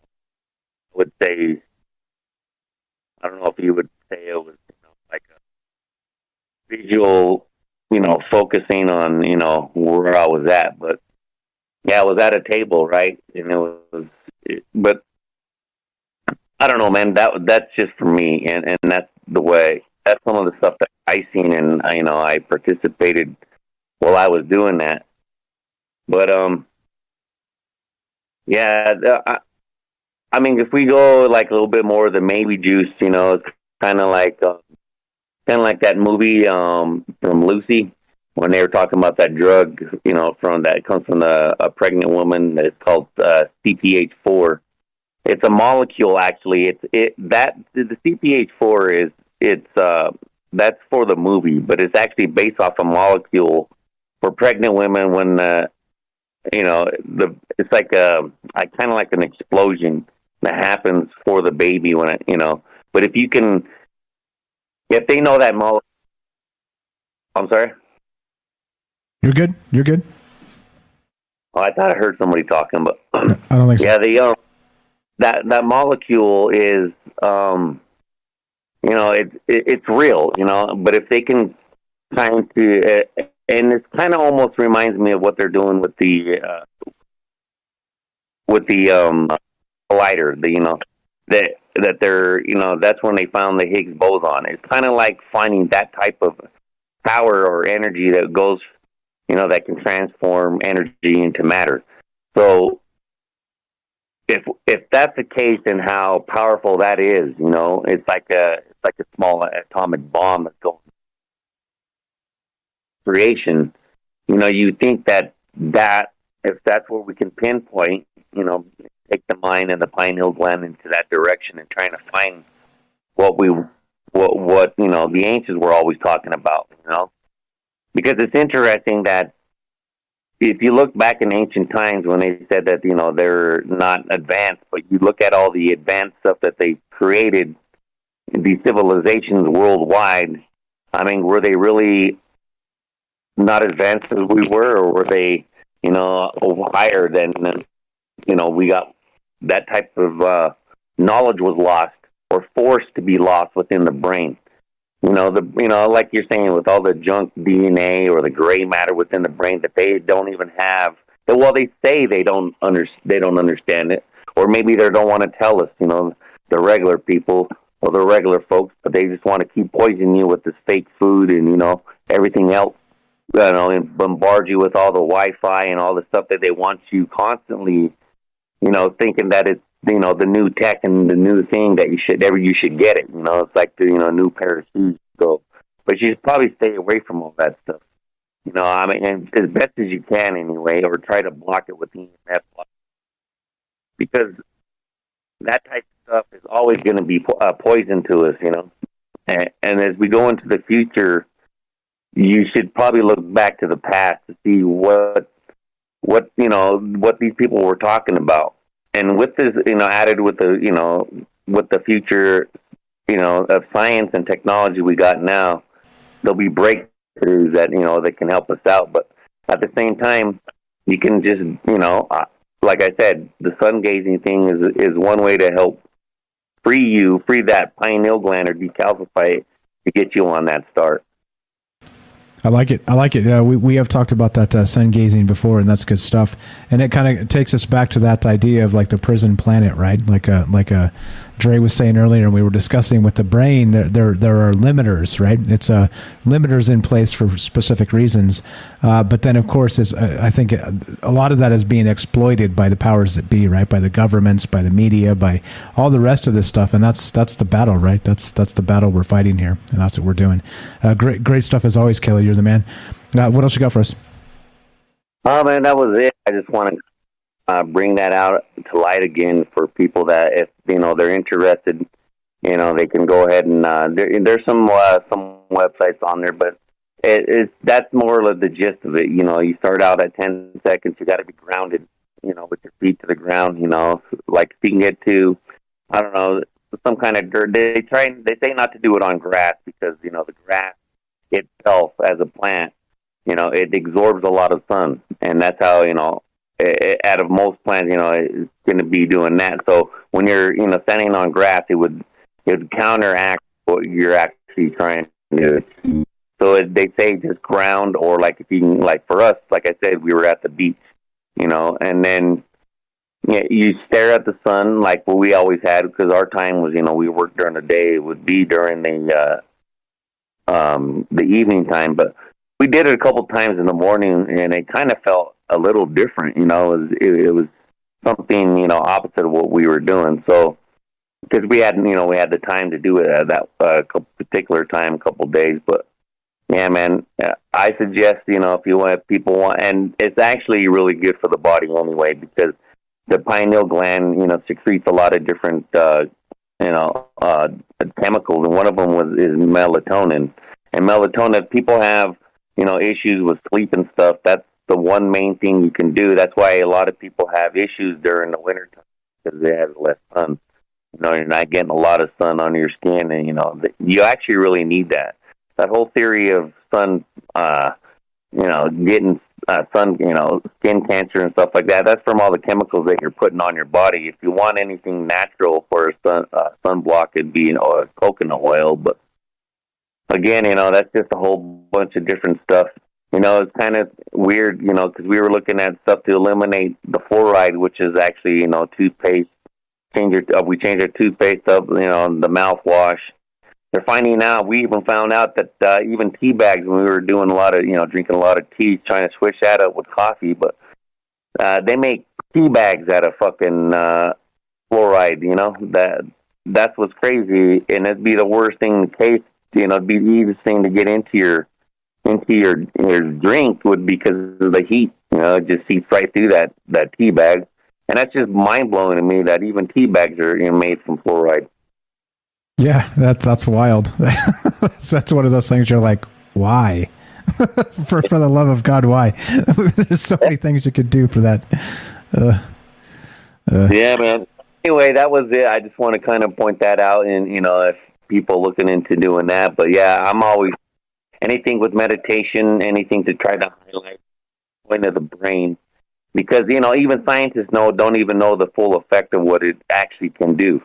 Because like I said, and it's just the seat of the brain. It's actually talked about in Egyptian, and ancient writings and stuff like that. They talk about all that stuff. So, yeah, man, it's all, like I said, it's mind over matter.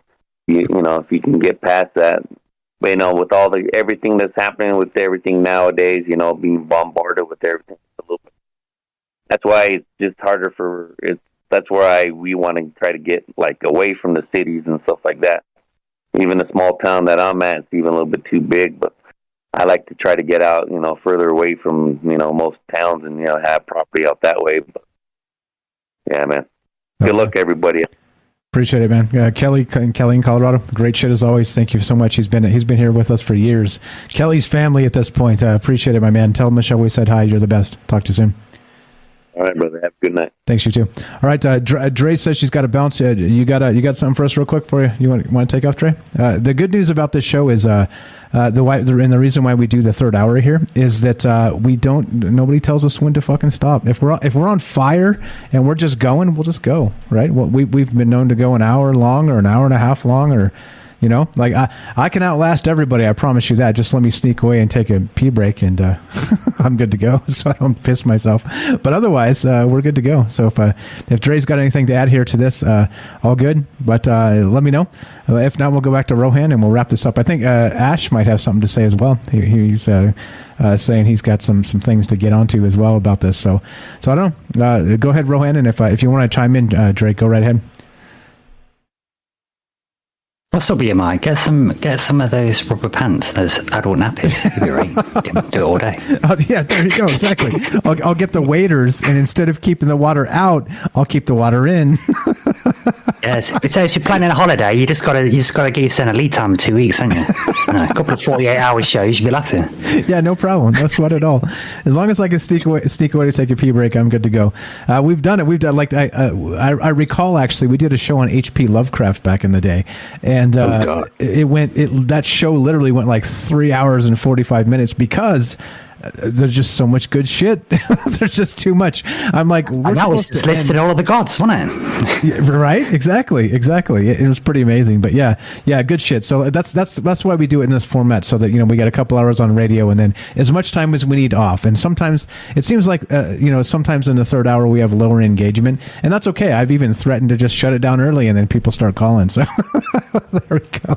So it works out no matter what. It looks like Dre's back. What's up, Dre? Hey guys, so I had one last thought before I got to get to bed. Sure. So along with what the last caller was talking about, an infant's microbiome is inherited from its mother, right? So when you look back into when vaccines, and I am going to state this right now, I'm not an anti-vaxxer. I think there are lots of things that need to be studied more about vaccines in order to understand the long-term effects of what they do to the human body. However, when you look back onto when vaccines were first introduced to the human population, that would be around my mother's childhood. She's in her mid-60s.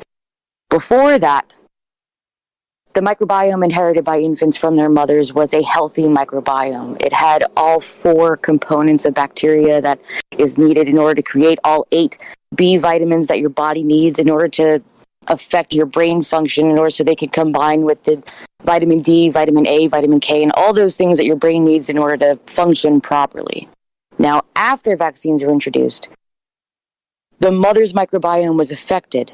So then the inherited microbiome was affected. So this is starting in the, early 60s, I believe. When you look at the uptick in disease, autoimmune disease especially, birth defects, when you look at just genetic problems that people have from that time on, when you look at like a bar graph of it, it's crazy going up, just up, and up. Mostly because, like the last caller was saying, is that our bodies aren't able to function properly. And that, in my opinion, that has to do with our microbiome, because it's literally, until we heal our gut, we're not able to heal our brains, which then is not allowing us to function at our full capacity, which goes back to the filters. Now, if your brain isn't functioning at full capacity, the filters that are there are going to be somewhat broken. So you got to fix the filters in order to not break the filters, but in order to know how to shut the filters down at will, in order to function in this society, as well as experience what else is there outside of the filters. Because if your filters aren't working right, if the microbiome in your gut isn't working right, in order to make your brain work right, then you're not going to be able to turn them off and on at will. That's just my little side thought from what's been talked about. As well as I brought up the anesthesia thing because I have a cousin who's an anesthesiologist. She was telling me that even she doesn't understand exactly how they work, because it literally just turns off your consciousness from being aware of the pain that's happening during surgery, which blows my mind and makes me terrified of having to go under anesthesia at any point, because I'm like, wait a minute. You hear too many stories of people waking up and being aware and feeling the pain from this, that you're just guessing at it? And she's like, well, yeah, kinda. And I'm like, no, that's not okay. That's not okay. No, thank you. Yeah, no, that's actually a really, sorry to cut in, but that's a really fantastic point, because it's a really sad story, but the very first person that invented anesthesia was a genuine guy really trying to help people, and he he discovered one that did exactly that. He thought people weren't feeling things, but all he was doing was paralyzing folk. Yeah. But they thought it worked, so they was great. Let's use it for babies, so we can operate on babies, so they don't have to feel it. And when he realised afterwards that they could feel everything, he killed himself. Do you know what I mean? And it's wouldn't story, you? but yeah, exactly. And this is why it seems so mad these days, because they're just not doing the studies. It's like everything's about baseline profit, or I don't know what. But is it just money? I don't know. But it just, it's not very scientific, is it? It feels like it's a combination of that, as well as, this is what we discovered will work right now, and they're not doing enough long-term studies. Like that's more of where I get frustrated with a lot of the medications that are put out from big pharma these days. It's like, oh no, this drug does this, but we haven't studied the long-term effect it has on the human body after 15, 20 years. We just know what it's done after this couple 2-year to 5-year trial. Maybe 5 years really a max. I don't know any company that actually does that long of a trial. More like 2 years once they get to the human trials. And then they're like, oh no, this is great. Let's do it. And then it's like, well, hold on, homie. Like, what's really going on after 10 years? What damage are you doing to the other systems in the body? How is this drug affecting every other organ system or even your central nervous system? I mean, let's talk about tardive dyskinesia, about how a lot of mental health meds are literally causing people to have uncontrollable tremors and body movements after being on them for 10 to 15 years. Yep. That's not okay. Yep, you know what I mean? okay. Like that's like it's just straight not okay. And it's literally affecting it's affecting the brain in ways that we just have no concept of the long-reaching effects. And I get so frustrated with it because it's like stop consuming these pills because your eyes are dry. You know what I mean? Like there's dry eye commercials for medications. It's like, homie, drink some water. Try that first. Yeah, right. You know what I mean? Like, totally. How about we go and like eat some plants that aren't going to kill you, and let's go that route first, rather than put these chemicals in your body that are going to cause you to have explosive diarrhea, or maybe cause you heart palpitations, or maybe just shut down your liver later on. We don't know. Yeah. There's chemicals out there, there's drugs out there. I think MDMA is one of them that does it. For any of you that take ecstasy out there, right? It strips your brain of dendrites. But scientists don't know what they do. And it don't seem to have an effect. But like I say, they're not junk, are they? They're not junk. Yeah, junk DNA, right? For a reason. Yeah. Junk DNA. Yeah, the best. Yeah, no, and it's a fantastic point, and I think it's all tied into exactly what I talk about often as well. Is that everything's in these like bite-sized 24-hour news cycles, so they can intentionally massage that information. And like you said, Dre, so if we're taking something today, a nondescript product like a pharmaceutical, let's say, and then today it looks fine, right? But you don't know what happens in 20 years from now. And so that's part of the problem. They can massage that effort over the course of 20 years in bite-sized 24-hour news cycles to make us believe whatever the fuck they want us to believe. And that's a problem. I'm with you. I have a really big problem with that. And notice, now you see commercials on TV where they're like, oh, by the way, take one of this motherfuckers and one of that and all this stuff, and it's great. Right? And you got these happy people dancing around wearing colorful stuff, and they're outside, and they're like, show yourself, do the thing, be the thing, yay! And then, you also see these ones that are like, it came to our attention that fine print, and call the lawyers, and people had difficulties in breathing and like all kinds of crazy. Like the same commercials, right? It's like literally the exact opposite. It's like one's like the guy kind of murmuring low, and they don't have they got like a courtroom in the background. They're like, well, what's the one? What's the big one they're always talking about is what's the lung cancer? Mesothelioma. Call them mesothelioma doctors and all. The lawyers and all, right? Yeah. It's just like. And they're literally the exact opposite type of commercials, but it's literally about the same goddamn thing. Here we are. Yes. Yeah, I'm with you. It does make me mad. And so part of that's again, part of this is breaking down those news cycles and trying to say, no. This is not what this is about. Dre, you were a friend, and thank you.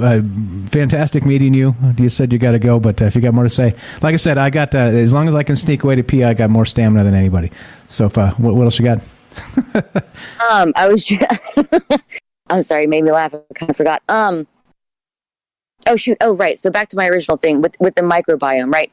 So you have 4 main bacteria that exist in your microbiome in your gut. They produce the 8 vitamin B that you need for your brain to function. Now, if you're born with this, like, behind the starting line, right? Because a lot of centuries of humans were born at the starting line. If we're born behind that, and then we have to catch up to try to heal our microbiome and just to get to the starting line of existence and then try to proceed forward, there's no wonder why there's so much frustration in the world on how hard it is to achieve some sort of higher consciousness or to experience the divine. When you can read stories from the ancients about experiencing God, and granted, a lot of those are probably hallucinations, but that's a different topic. But at the same time, it's like these people would pray and they would feel this ecstatic divinity within them, and it was a lot easier to access. And in my opinion, that has a lot to do with how our brains function, which connects back to the original topic. If our brains are set behind the starting line, like if they're already inhibited from doing the basic functions, and then in return, our sleep is inhibited. Because if we're not having these 8 B vitamins produced in our gut, and then in order for them to react with the A and the K and all those other things in our brain, while we sleep, our brain is unable to heal us. The brain can heal you from your physical ailments. You just have to be able to enter REM sleep for long enough for that to happen. But sleep doesn't happen if you don't have all of these other minerals and nutrients in there in order to allow that to happen. So if our guts are fucked up, sorry for cursing, if our guts are messed up because we don't have the right starting nutrients, and then in turn, our brains aren't able to function properly. And then in turn, we're not able to enter REM sleep properly. And so then after that, we're not able to heal ourselves properly. We're literally living in an ending cycle of trying to catch up to just catching a homeostasis we've never actually known. And that alone can lead to a lot of spiritual and physical frustration of why we struggle so hard these days. And within the past, 60 to 80 years of just trying to find that level of, no, I'm okay. This is okay. I could deal with this. This is fine. Do you know what I mean? Yeah. Those memes with everything burning down around you and like, this is fine. Yeah. This is fine. Right? I'm no, okay. It's not okay. It's not okay. It's not okay. It's not I okay. agree. We've just never been able to not be in those flames. 100%. And that's the most frustrating part for me. Agreed, 100%. And again, you've found your kindred spirits, because you're preaching to the choir here, because that's the same type of stuff we're always talking about. It's like, no, this is not okay.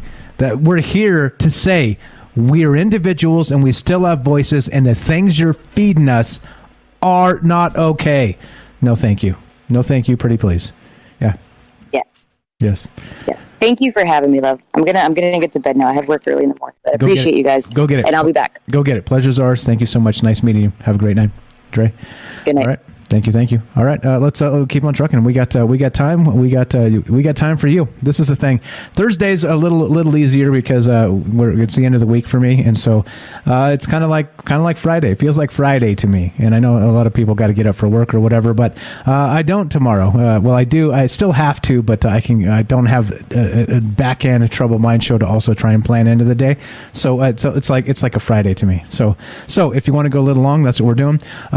Great stuff, Dre. Great stuff, Rohan. Let's go back to Rohan. Also, Ash, if you're out there, we got time. We got time for you, man. If you want to jump in here, like I said, Thursdays I don't mind going long, just because people want more troubled minds, and I want more troubled minds, and I love these conversations. And it is Friday for me after all. So let's fucking do it. Rohan, anything else on what Dre said? I'm hoping Ash is going to come on, because I've got a burning question I've always wanted to ask him about Mars. Oh shit. Oh shit. All right. Well, maybe we'll get some Ash in our lives tonight. He's been messaging me saying he's going to hop in here. So we'll see. I'll try it.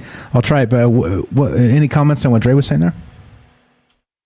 There's a lot of stuff in there, isn't there? It gets a bit. But yeah, I really liked the diplomatic way of that she described her feelings on, vaccines and pharmacology and stuff. Because I think that whole thing's all reasonable. That's where I'm at. And it's like, you won't mind with this stuff. Look, you won't mind if there was more transparency. Do you know what I'm saying? You won't mind if somebody said, look, we tested this for a couple of years. It seems to do this. It may do that, You won't mind, but it's all the kind of pretending and let's not tell you the results for 75 years, that kind of stuff. It just makes it look suspicious. Do you know what I'm saying? And it's like, I'm a science person, and chemistry is an amazing thing. It's brilliant. It's so good to be able to learn in that stuff, biochemical entities, right? But it's this pretend game that bothers me, right? I've got to be honest about it. I just wish pharmacology was just more transparent, because look, the fact is, here's a couple of statistics about pharmacology. Pharmaceuticals in all the times have been made, right, on the whole, have killed more people than every single Schedule 1 drug put together. Right? That's not a good statistic. It's not a good statistic. Yeah. And placebo always trumps the product that they make. You know what I'm saying? Yeah. So really, pharmacology, once they started finding this out, they probably should have thrown it all out the window and studied the brain, consciousness. Do you know what I'm saying? But then that gets me thinking, well, they must have done that then. And I'm sure I'm not the first person to think of this, so they must have done it, and somebody's made a choice to say, let's not do this. Do you know, does that make sense? A bit like Library of Alexandria. You know that's all got copied or got taken out before it burned away. Or you know what I'm saying? Yeah. Why hide it? Why hide it? Yeah, well, I think... Why no open discussion on this stuff? You know what I mean? It's always suspicious. If I'm saying, oh, Mike, lend me $100, and I'm definitely going to pay you back, and then I just blank your phone calls for a year. It's obvious what's happening, and you're not getting paid. You know. I was talking to a guy. We went to a baseball game a while back. It was a playoff game. It was amazing. It was one of those like sort of experiences, right? I know about sports ball, it's like what, but you know what I mean? Like when you're in a place with a lot of people, and it's like it's all good vibes, right? And it ends well, and like the team comes back late and they win, and like the whole thing, it's like, like if you lose, you're out, but you won. And I mean, it's sort of this, you don't want to call it a religious experience, but it sort of gives you that kind of momentum in your life, right? It's weird. But anyway, just to get back to what you said, the point is, I went to this baseball game. They got tickets and said, hey, we got tickets for tonight's game. I was like, no shit. I was going to watch that on TV, right? So we go. I paid the guy, I went and got cash. I paid the guy for the tickets and we went. But apparently the guy brought his neighbor. So they bought like 8 tickets or something, and we all went. And like his neighbor ghosted him after that and didn't pay him back. and so it's like, oh, WTF, right? And so to get back what you're saying, I talked to the guy that got the tickets after the fact, and you know what he said? He's all, it's cool. You know why? This is the way I see it. It was what, $90 or whatever for the 2 tickets, something like that. He's all, so to me, he's my neighbor, right? But I basically got rid of a douchebag for $90, right? Because he's going to dodge me at every turn. He's like, so it's definitely worth that money to just write that guy off. I'd never have to deal with him again. And there you go. I got one of them for £5. Awesome. Exactly right. Hell yeah. Although in fairness, although it took a couple of weeks, it did get murdered, so that kind of hinders things a little bit. Okay. That does hinder things a little bit.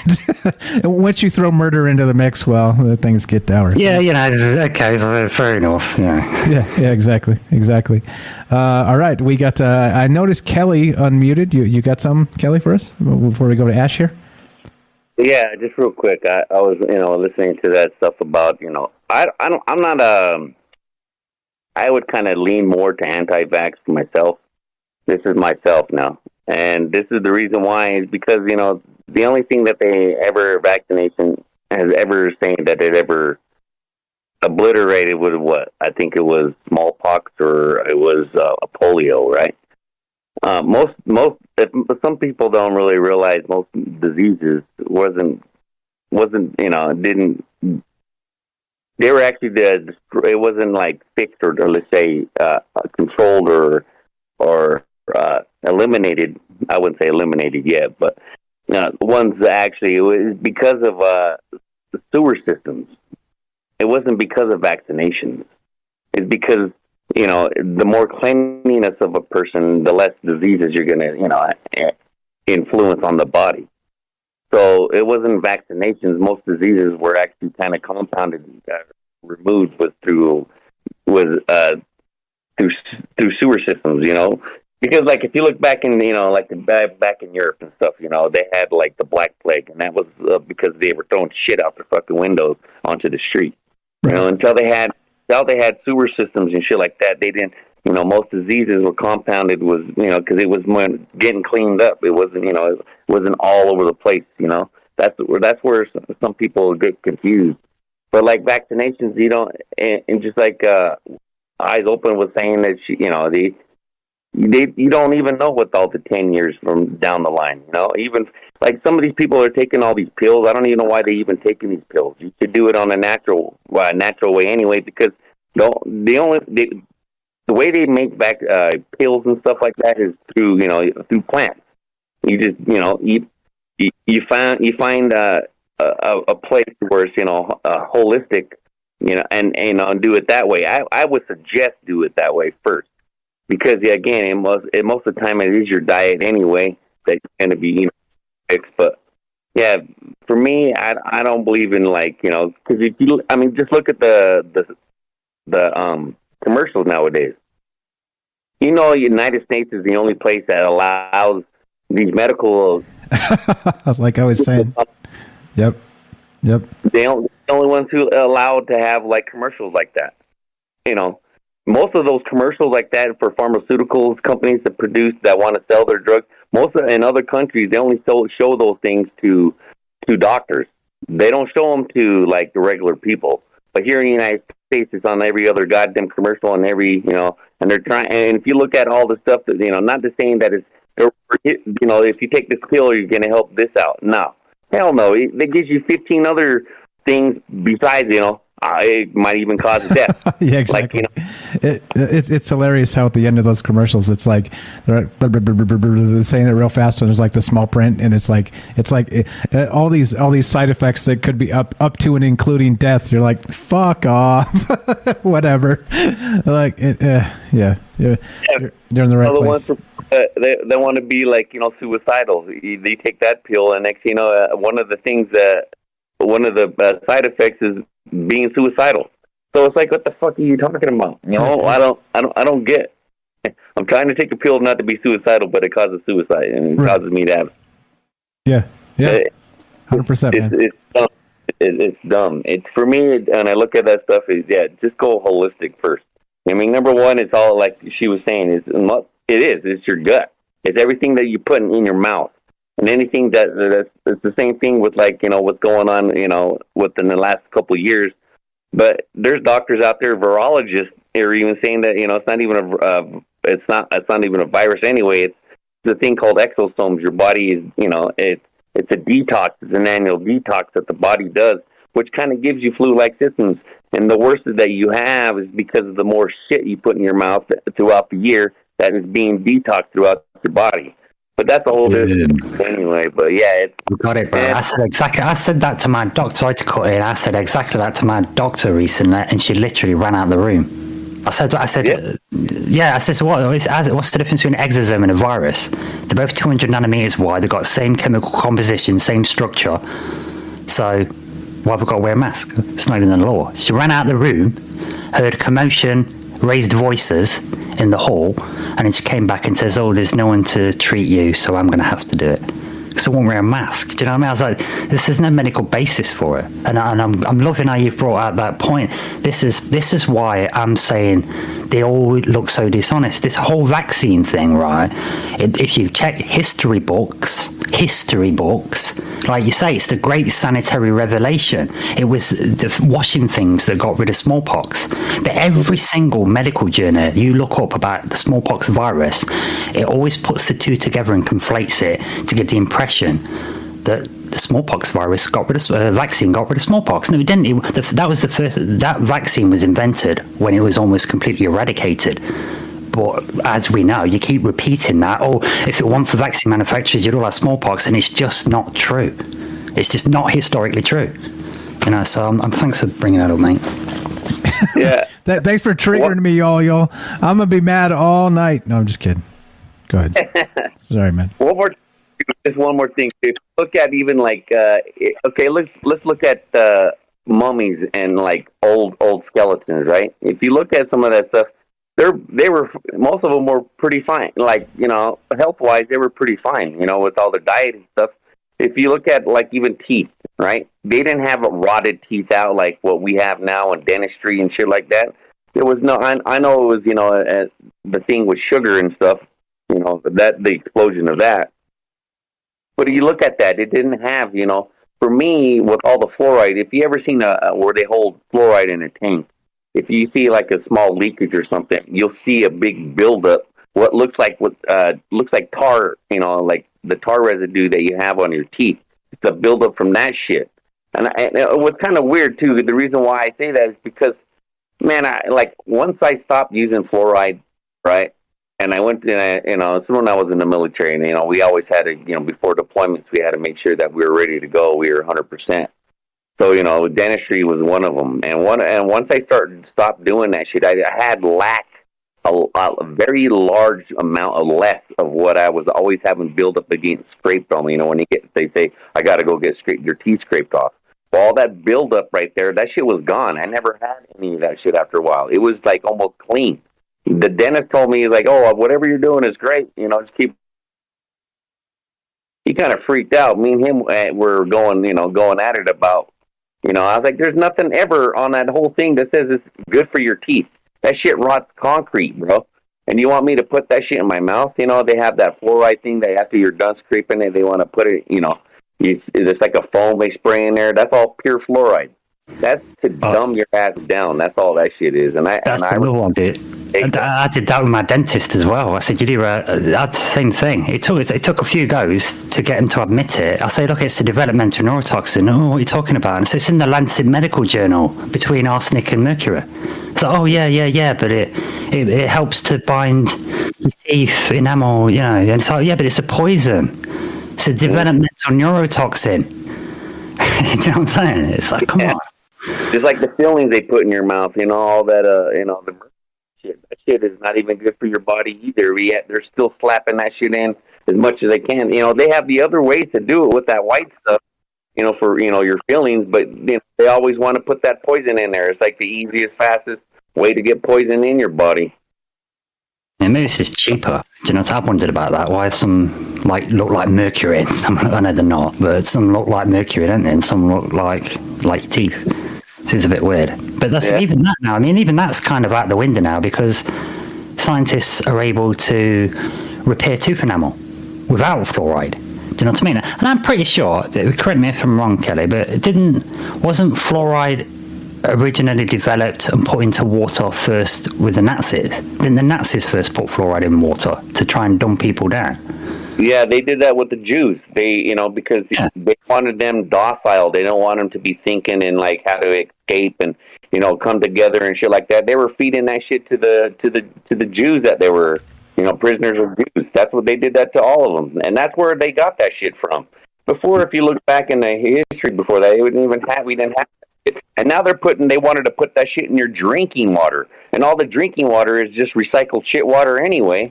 So it is. Hey, whoa! Hey, stop, man! You're ruining my fantasy. This is bullshit, Kelly. Come on. I thought it was like manna from heaven. From spring waters 400 meters beneath the earth, innit? Triple H320 special magic water. Of course I'm joking. Great shit, Kelly. Great shit. Thank you very much. We got Ash here, too. We got to get work Ash in before we take off. Anything else, Kelly? Oh, no, man, that was it. I just wanted to kind of add a little bit more to that shit. But, yeah, man, just like I said, people, first thing, is just research all the stuff that you're putting in your mouth first. Or, you kind of should know some of that stuff is pretty basic. But you want to get down into chemicals, man. And a lot of that shit they were adding into our bodies just to try to eliminate. Try to go holistic as much as you can and just, be healthy, man. Just there you go. Take care of yourself so you can take care of other people. There you go. Appreciate that. Kelly from Colorado. Always good stuff. Ash, are you there, buddy? Ash, Earth to Ash. Hold on. I got an actual soundbite for this. Let's see if we can play this. Check this out. Before we get Ash in here, let's give him a minute to do whatever he's doing as I play this. Earth to Ash. Earth to Ash, do you copy? Humans, can you hear me? What's up, buddy? How you doing? Oh, hello. I mean, hi. How you guys doing tonight? All right, we shape-shifting, doing good. Everybody's good, man. We're going a little late here because people got things to say, and sometimes that when people got things to say, we got people who need to listen. Let's roll. Yeah, it's a really passionate stream. I like it. I was listening. You guys had me enthralled here. Just it's you know what?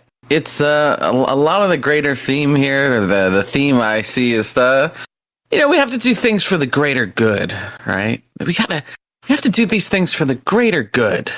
And when they don't even make sense, people get mad, man. It makes sense. And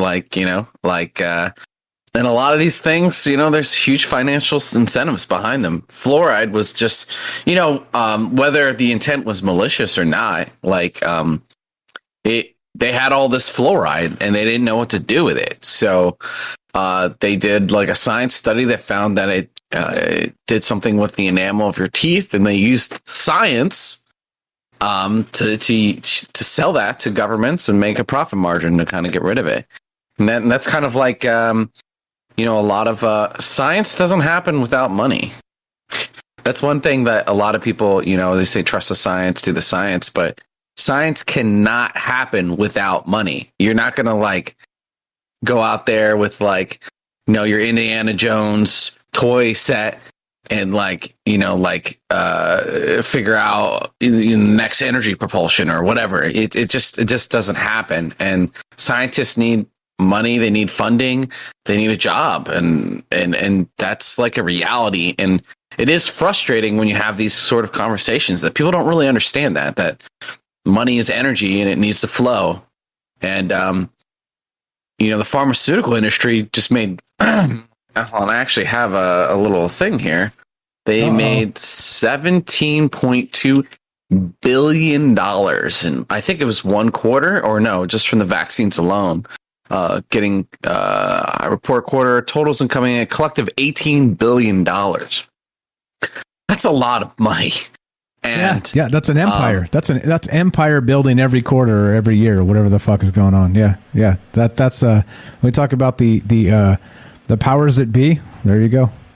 There they are. That's massive financial incentive to do these things. And now there's an incentive, to make this happen again, to keep this going, to lock this down, right, with mandates and stuff. And you have to accept this reality. This is just how our system works. Capitalism, when there's a profit margin, it works. And people just oh no, it's it's for saving a mark down the street and this and that. It's oh, okay, yeah, but people are getting $40,000 a month, hundreds of thousands of dollars a month, to grease the wheels. That is some life-changing money, and if you offer anyone $100,000 a month or $1 million, I mean, when you really sit there and think about the volumes of money, $18 billion, Bill Gates spent $300 million on media sources for his PR image and for these sort of initiatives to kind of to grease those wheels in the public image. So, I don't know if there's something wrong or not, but you should be, when there's such a huge financial incentive, at some point, why would they even care if there's something wrong, right? Why would they even care if they're going to make that much money? And at the end of the day, if you don't care, you're a sucker. Yeah, exactly. You're the dummy. Comes down to the individual. Yeah, and again, like I was saying earlier, it's and then you have 24-hour news cycles constantly blocking for that bullshit. It's welcome to the world we live in. Yeah. There we go. Yeah, it's wild stuff. But that's not what I came to talk about. You guys kind of went off topic a little bit, but I mean, it makes sense. These things. I kind of feel like humanity has this untapped, unused potential, right? That we can come together, we can do incredible things, and it feels like we get influenced or controlled, and maybe vaccines are one of these things, or fluoride, or these that kind of hold us down, right? Because humans are incredible. I mean, if you think about it, the life on this planet is just there's like an AI algorithm which like emulates natural selection. What it means is like it'll just like, let's say it plays Mario. It'll just do anything, wild stuff, like not move, go backwards, go forward. It'll try everything, and then eventually, as it gets success, it keeps trying more things. But it does it in such high volume that it eventually finds the most efficient way to move forward. And that's basically what life is. It's like your biology is these cells multiplying, mutating, finding the most efficient path forward. I mean, how else did we, an eye evolve, or these things? Is just a vast amount of time. It's an algorithm. They even the most optimal algorithm they use in AI is that they'll take one AI as kind of an observer, and then the other AI is the one kind of evolving, and they sort of test each other, and that's like way more efficient, which is basically like natural sexual selection in nature. So it's kind of funny how like nature itself we're coming to find is so efficient. It like mimics these systems that we end up creating. The more efficient our systems get, the more natural they are. And that's you. That's like millions and millions of years of this AI algorithm running produced you. And at some point we all share common ancestors. We were all that one fish hiding under some kelp as like a barracuda swam by, and we just barely made it. Like we were all that one dude. And I mean, it's wild. And you, from what I understand it, I may be wrong, but I think you maintain genetic memory throughout that whole lineage. Yeah. So you have this legacy, and it's a wonder why aliens and stuff would be so interested in us, because you can't just reproduce that, right? That's like earned. We've earned our ability to even be on this planet and survive, and to have these instincts. And I mean, you see something when you're alone and you like get that creepy feeling. That's like you're literally your biosuit, like you're like programming kicking in from like millions of years of evolution of like, which is wild. I mean, or you sweat. I mean, like it's so many things that you have. Smell. I can't even try and describe smell. This shit doesn't even make sense. Like what the fuck does that even mean? Like I can taste him in my nose that there was someone here with perfume. It's like insane. It's like you can't even describe it. Yeah. So biology is amazing. I like the way you put it, that there's the algorithm is nature, right? Like it's got its own algorithm, and we're trying to copy it, but again, right? It's like the nature itself is, well, it's the alpha dog, right? And so we're like, just trying to like be mini nature, and well, you know what happens when you go up against the alpha dog? You get your ass beat. Man. You get your ass beat. Yeah. Good shit. Go watch if you ever want to like really feel grateful for your life, go watch some nature documentaries. Like, fuck, at least I don't have to do that shit anymore. To like be born, flop out of the womb, and fucking have to like scramble first thing, hiding the weeds. Alpha male, taking your gear away. Exactly. Yeah. Good shit. Yeah. All right. So whenever you guys are ready, we can wind this down. Like we're late, but I don't give a shit because it's Friday to me. I'm gonna sleep in tomorrow, and just got one comment on it. I just think, because you mentioned eyes and nature being the algorithm, and that's kind of, for me, that's kind of improving, because tsetse flies. Scientists use tsetse flies to do experiments with, because they've got a fast life cycle. You have to wait up 20 days to 30 days for each one, plus the female only lays one egg at a time. So it's a great thing to study. And I've seen where scientists have removed the DNA code for eyes, right? So you get a baby with no eyes, but 3 generations later, it's got eyes again. What the fuck? So you steal code out, eventually nature's going to put it back.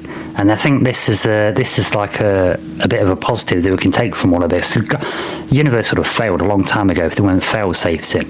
Okay, and so we've got damaging types of ionizing radiation, gamma rays being really, really damaging, but that's at low frequencies.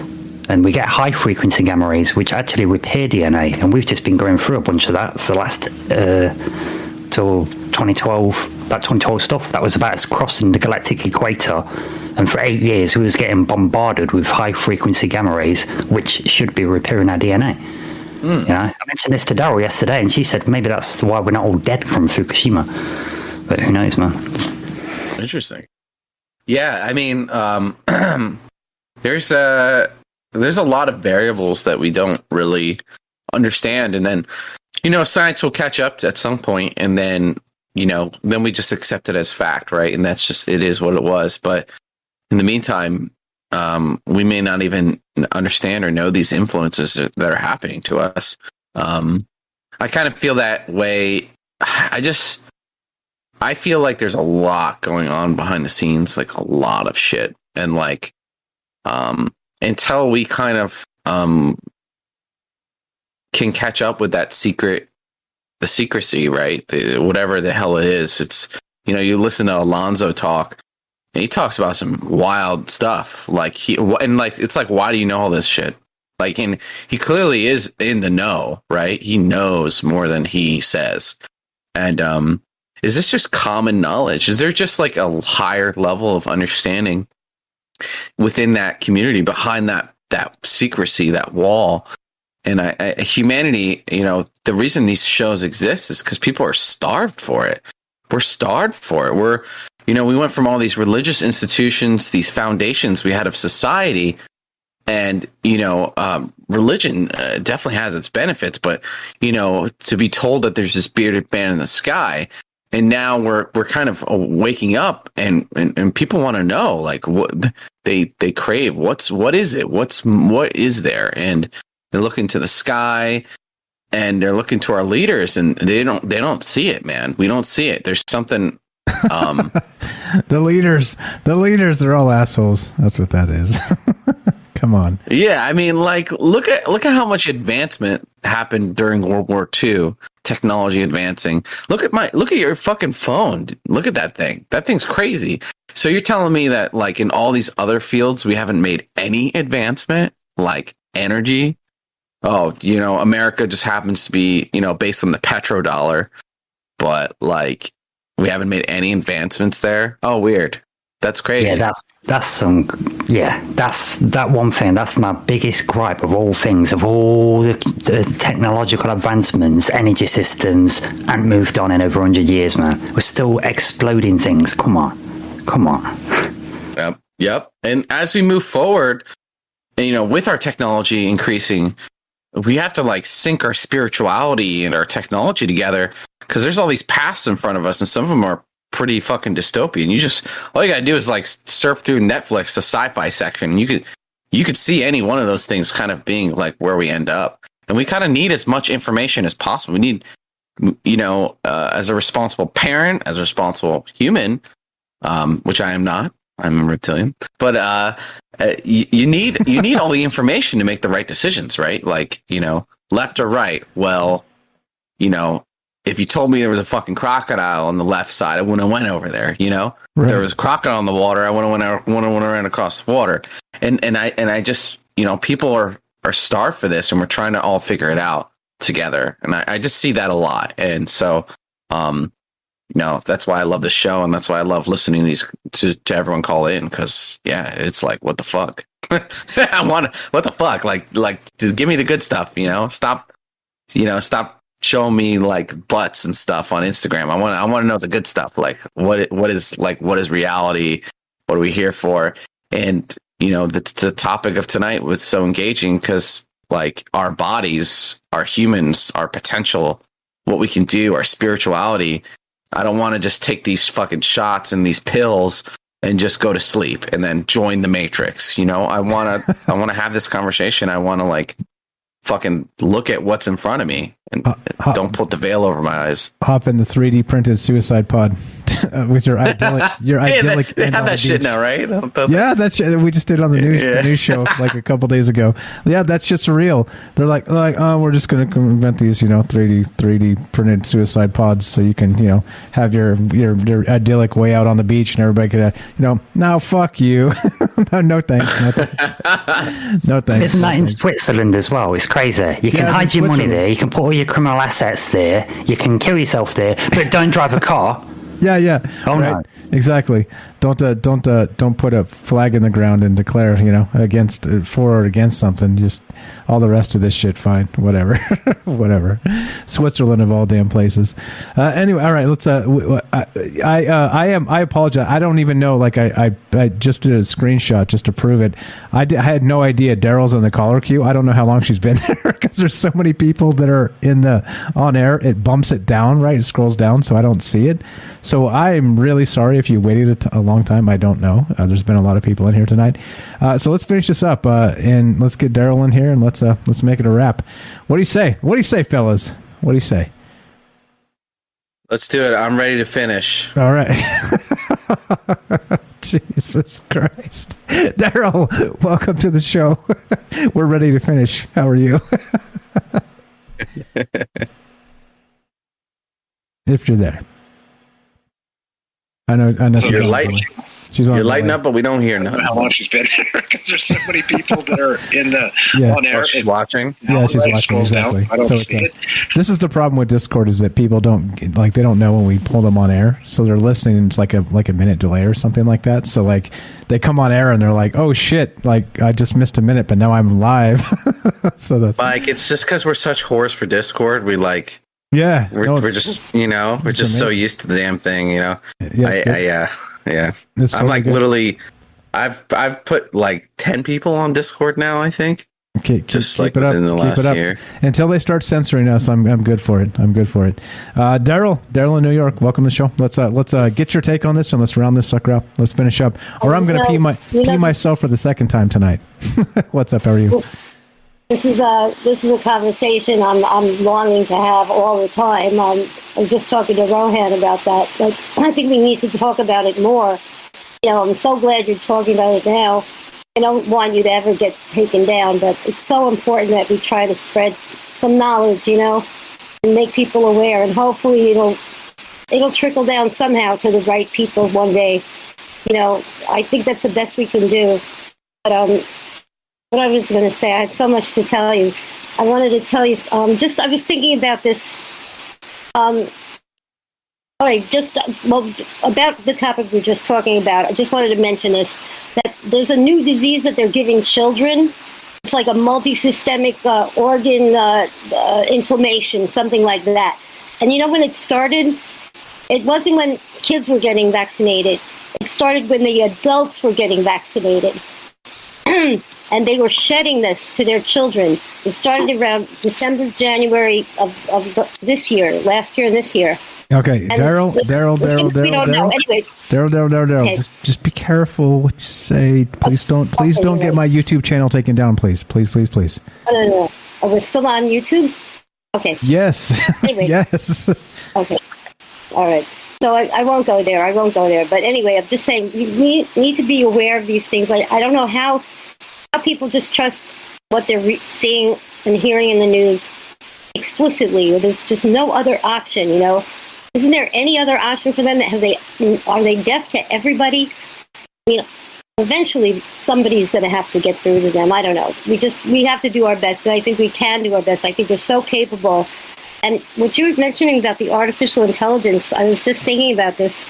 There's something about it, like the other night you were talking about artificial intelligence and these frogs that are kind of not really frogs. They're half synthetic and half genetic material. Xenobots, yep. Yeah.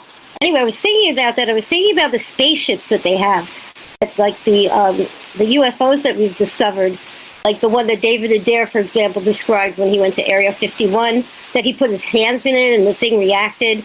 and it was like it had an ectoskeleton, and the thing had no rivets and no bolts, and it looked like it just grew around, the ship, like it looked like an eggplant.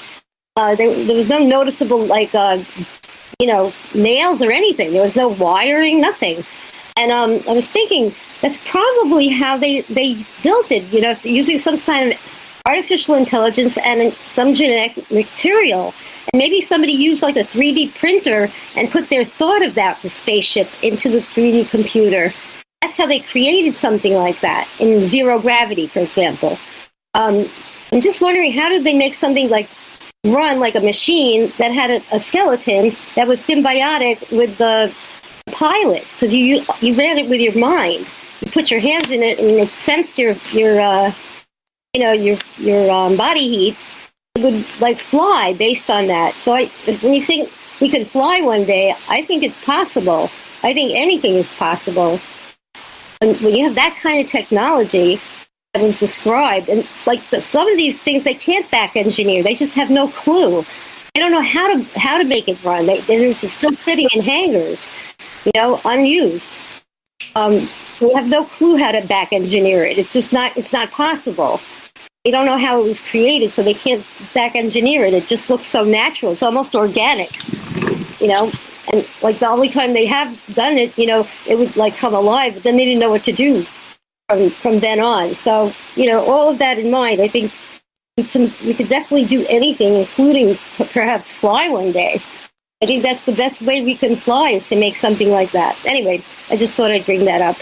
Great shit, Daryl. You're the best. Thank you for waiting. I have no idea how long you waited. I apologize if it was an hour. I have no idea. I haven't been looking. But great conversations. Ash was so spot on. I just loved everything he said, and Rohan. I caught the very end of it, and I'm glad I did. Right on.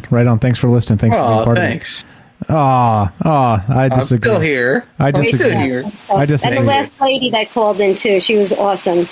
There you go. No, it's some good stuff too. It's interesting that the potentially that the there's different paths forward with technology, and that some of these extraterrestrial beings have embraced more biological, symbiotic kind of relationship, right, with the technology, so that one and the same. I've heard that the ships are alive. Right. Their fucking books are alive. Someone was looking at an AI living book kind of thing, that really they're like a hive collective. Everything's alive and everything just connects to each other somehow. And I've always wondered how you can explain how they connect to each other, but it's hard to understand how a human would connect, right? And that doesn't even make sense, right? So what is it? What is that? And how does that all work? And it just kind of you hear these stories and you're like, what even is reality? Like, what's under the hood? What's the engine running all this shit? So yeah, I've heard some of that stuff too. Yeah, if you have any links, send me that stuff. About it. If only we had a Discord to share all the links. Troubledminds.org, click the Discord link, come say hi. All these fine people are on the Discord. They're right now in the Discord chat with us right now. It's a voice thing. It's like the telephone, but better. I promise you. They're not paying me to say this. It's just that hot. If you haven't joined the Discord, it's a pain in the ass a little bit on the learning curve to start, but once you get it, the shit is hot. Anyway, let's wrap this up. Rohan, anything else? That's hot. That was hot. That is hot. That is so hot. That is so hot. Let's go ahead and finish with it. Rohan, we'll go back to quick burning Ash question for Ash. My Mars question. I got Mars question. Ash. Oh, that's right. I've always wondered. Biker mice from Mars, are they real? Are they a pest? Have you killed them all? What's going on? Biker mice from Mars. Biker mice from Mars? Mars, yeah, Biker mice from Mars. It used to be a TV show, and I just wondered if it was real, Ash. I don't even know what that show is. Wait, I could get into it, but I think it would blow your mind. Oh, no, better do it in private then. I could tell you, but I'd have to kill you. I'd have to send the men in black. Yeah, let's do it with privates. Right, there you go. Okay. That's what you said? What? Yeah, in private. Yeah, I got you. Sure. Sure. All right, there you go. That's what happens when we get to a Thursday night on Troubled Minds. This is the deal. This is what this is about. Again, like I said, this is less a talk show. This is more of a community. This is more of a group of friends. And you guys know you're all welcome to be here. And that's what this is about. We teach each other things and we inspire each other. And the whole point of this is exactly for that reason, because everything is so toxic these days. Everything is so just regurgitated garbage from like a dishonest media, and so I reject that entirely. And I think that it's more important to hear from you, to hear from me, to hear from regular ass people, right? Even though at this point, right, they're like, oh, Mike has been compromised. He's being fed information from the deets. Fuck you. You know what? The only reason we're talking right now is because I've worked my ass off for 3.9 months, right? That's the only reason, right? And I'm telling you. And I'm not now discounting all of the amazing stuff that you guys bring to this, because I'm grateful for that. But the second you start calling me a shill, that's where I step off, all right? Because I'm not a shill. I talk about the deep state and all this crazy bullshit all the time. And I only go so far, because if you go a little further, you get banned. You can only say so much. So if you want to call me a deep state shill, yeah, fine. It's because I only say so much, because I know they're going to send a CIA hit squad after me, and I don't fucking want that. You got it? All right, just want to make sure. All right, let's get the hell out of here. This is Troubled Minds. I'm Michael Strange. I'm going to play some outro music, and you guys can make some noise as we go. Let's do it. Wrapping it, and here we go. Go ahead and make some noise. You guys are up. Roll it. Wait. Not barn animal noises. Like, form your words. Come on, you can do it. Come on, you guys have heard me say the outro 1,000 times. Let's see if you guys can Frankenstein one together. I'm gonna shut my mouth. You guys outro. Pressing the mute button right now. Hi everyone. Strong be true. God willing, back another day. Is that right? Sounds good to me. Thank you for listening to Troubled Minds Radio. Today we talked about the human experience. Tomorrow, who knows? Join us next time. Thank you, everyone, for calling in. Appreciate you guys for hanging out, Rohan and others. And we'll see you next time on Troubled Minds. Links in descriptions, folks. As we used to say in Let My People Come, thank you so much for coming, or at least for being here. Oh, and subscribe to my YouTube channel, or be eradicated. I did. I don't want to die. Oh, we got Mike.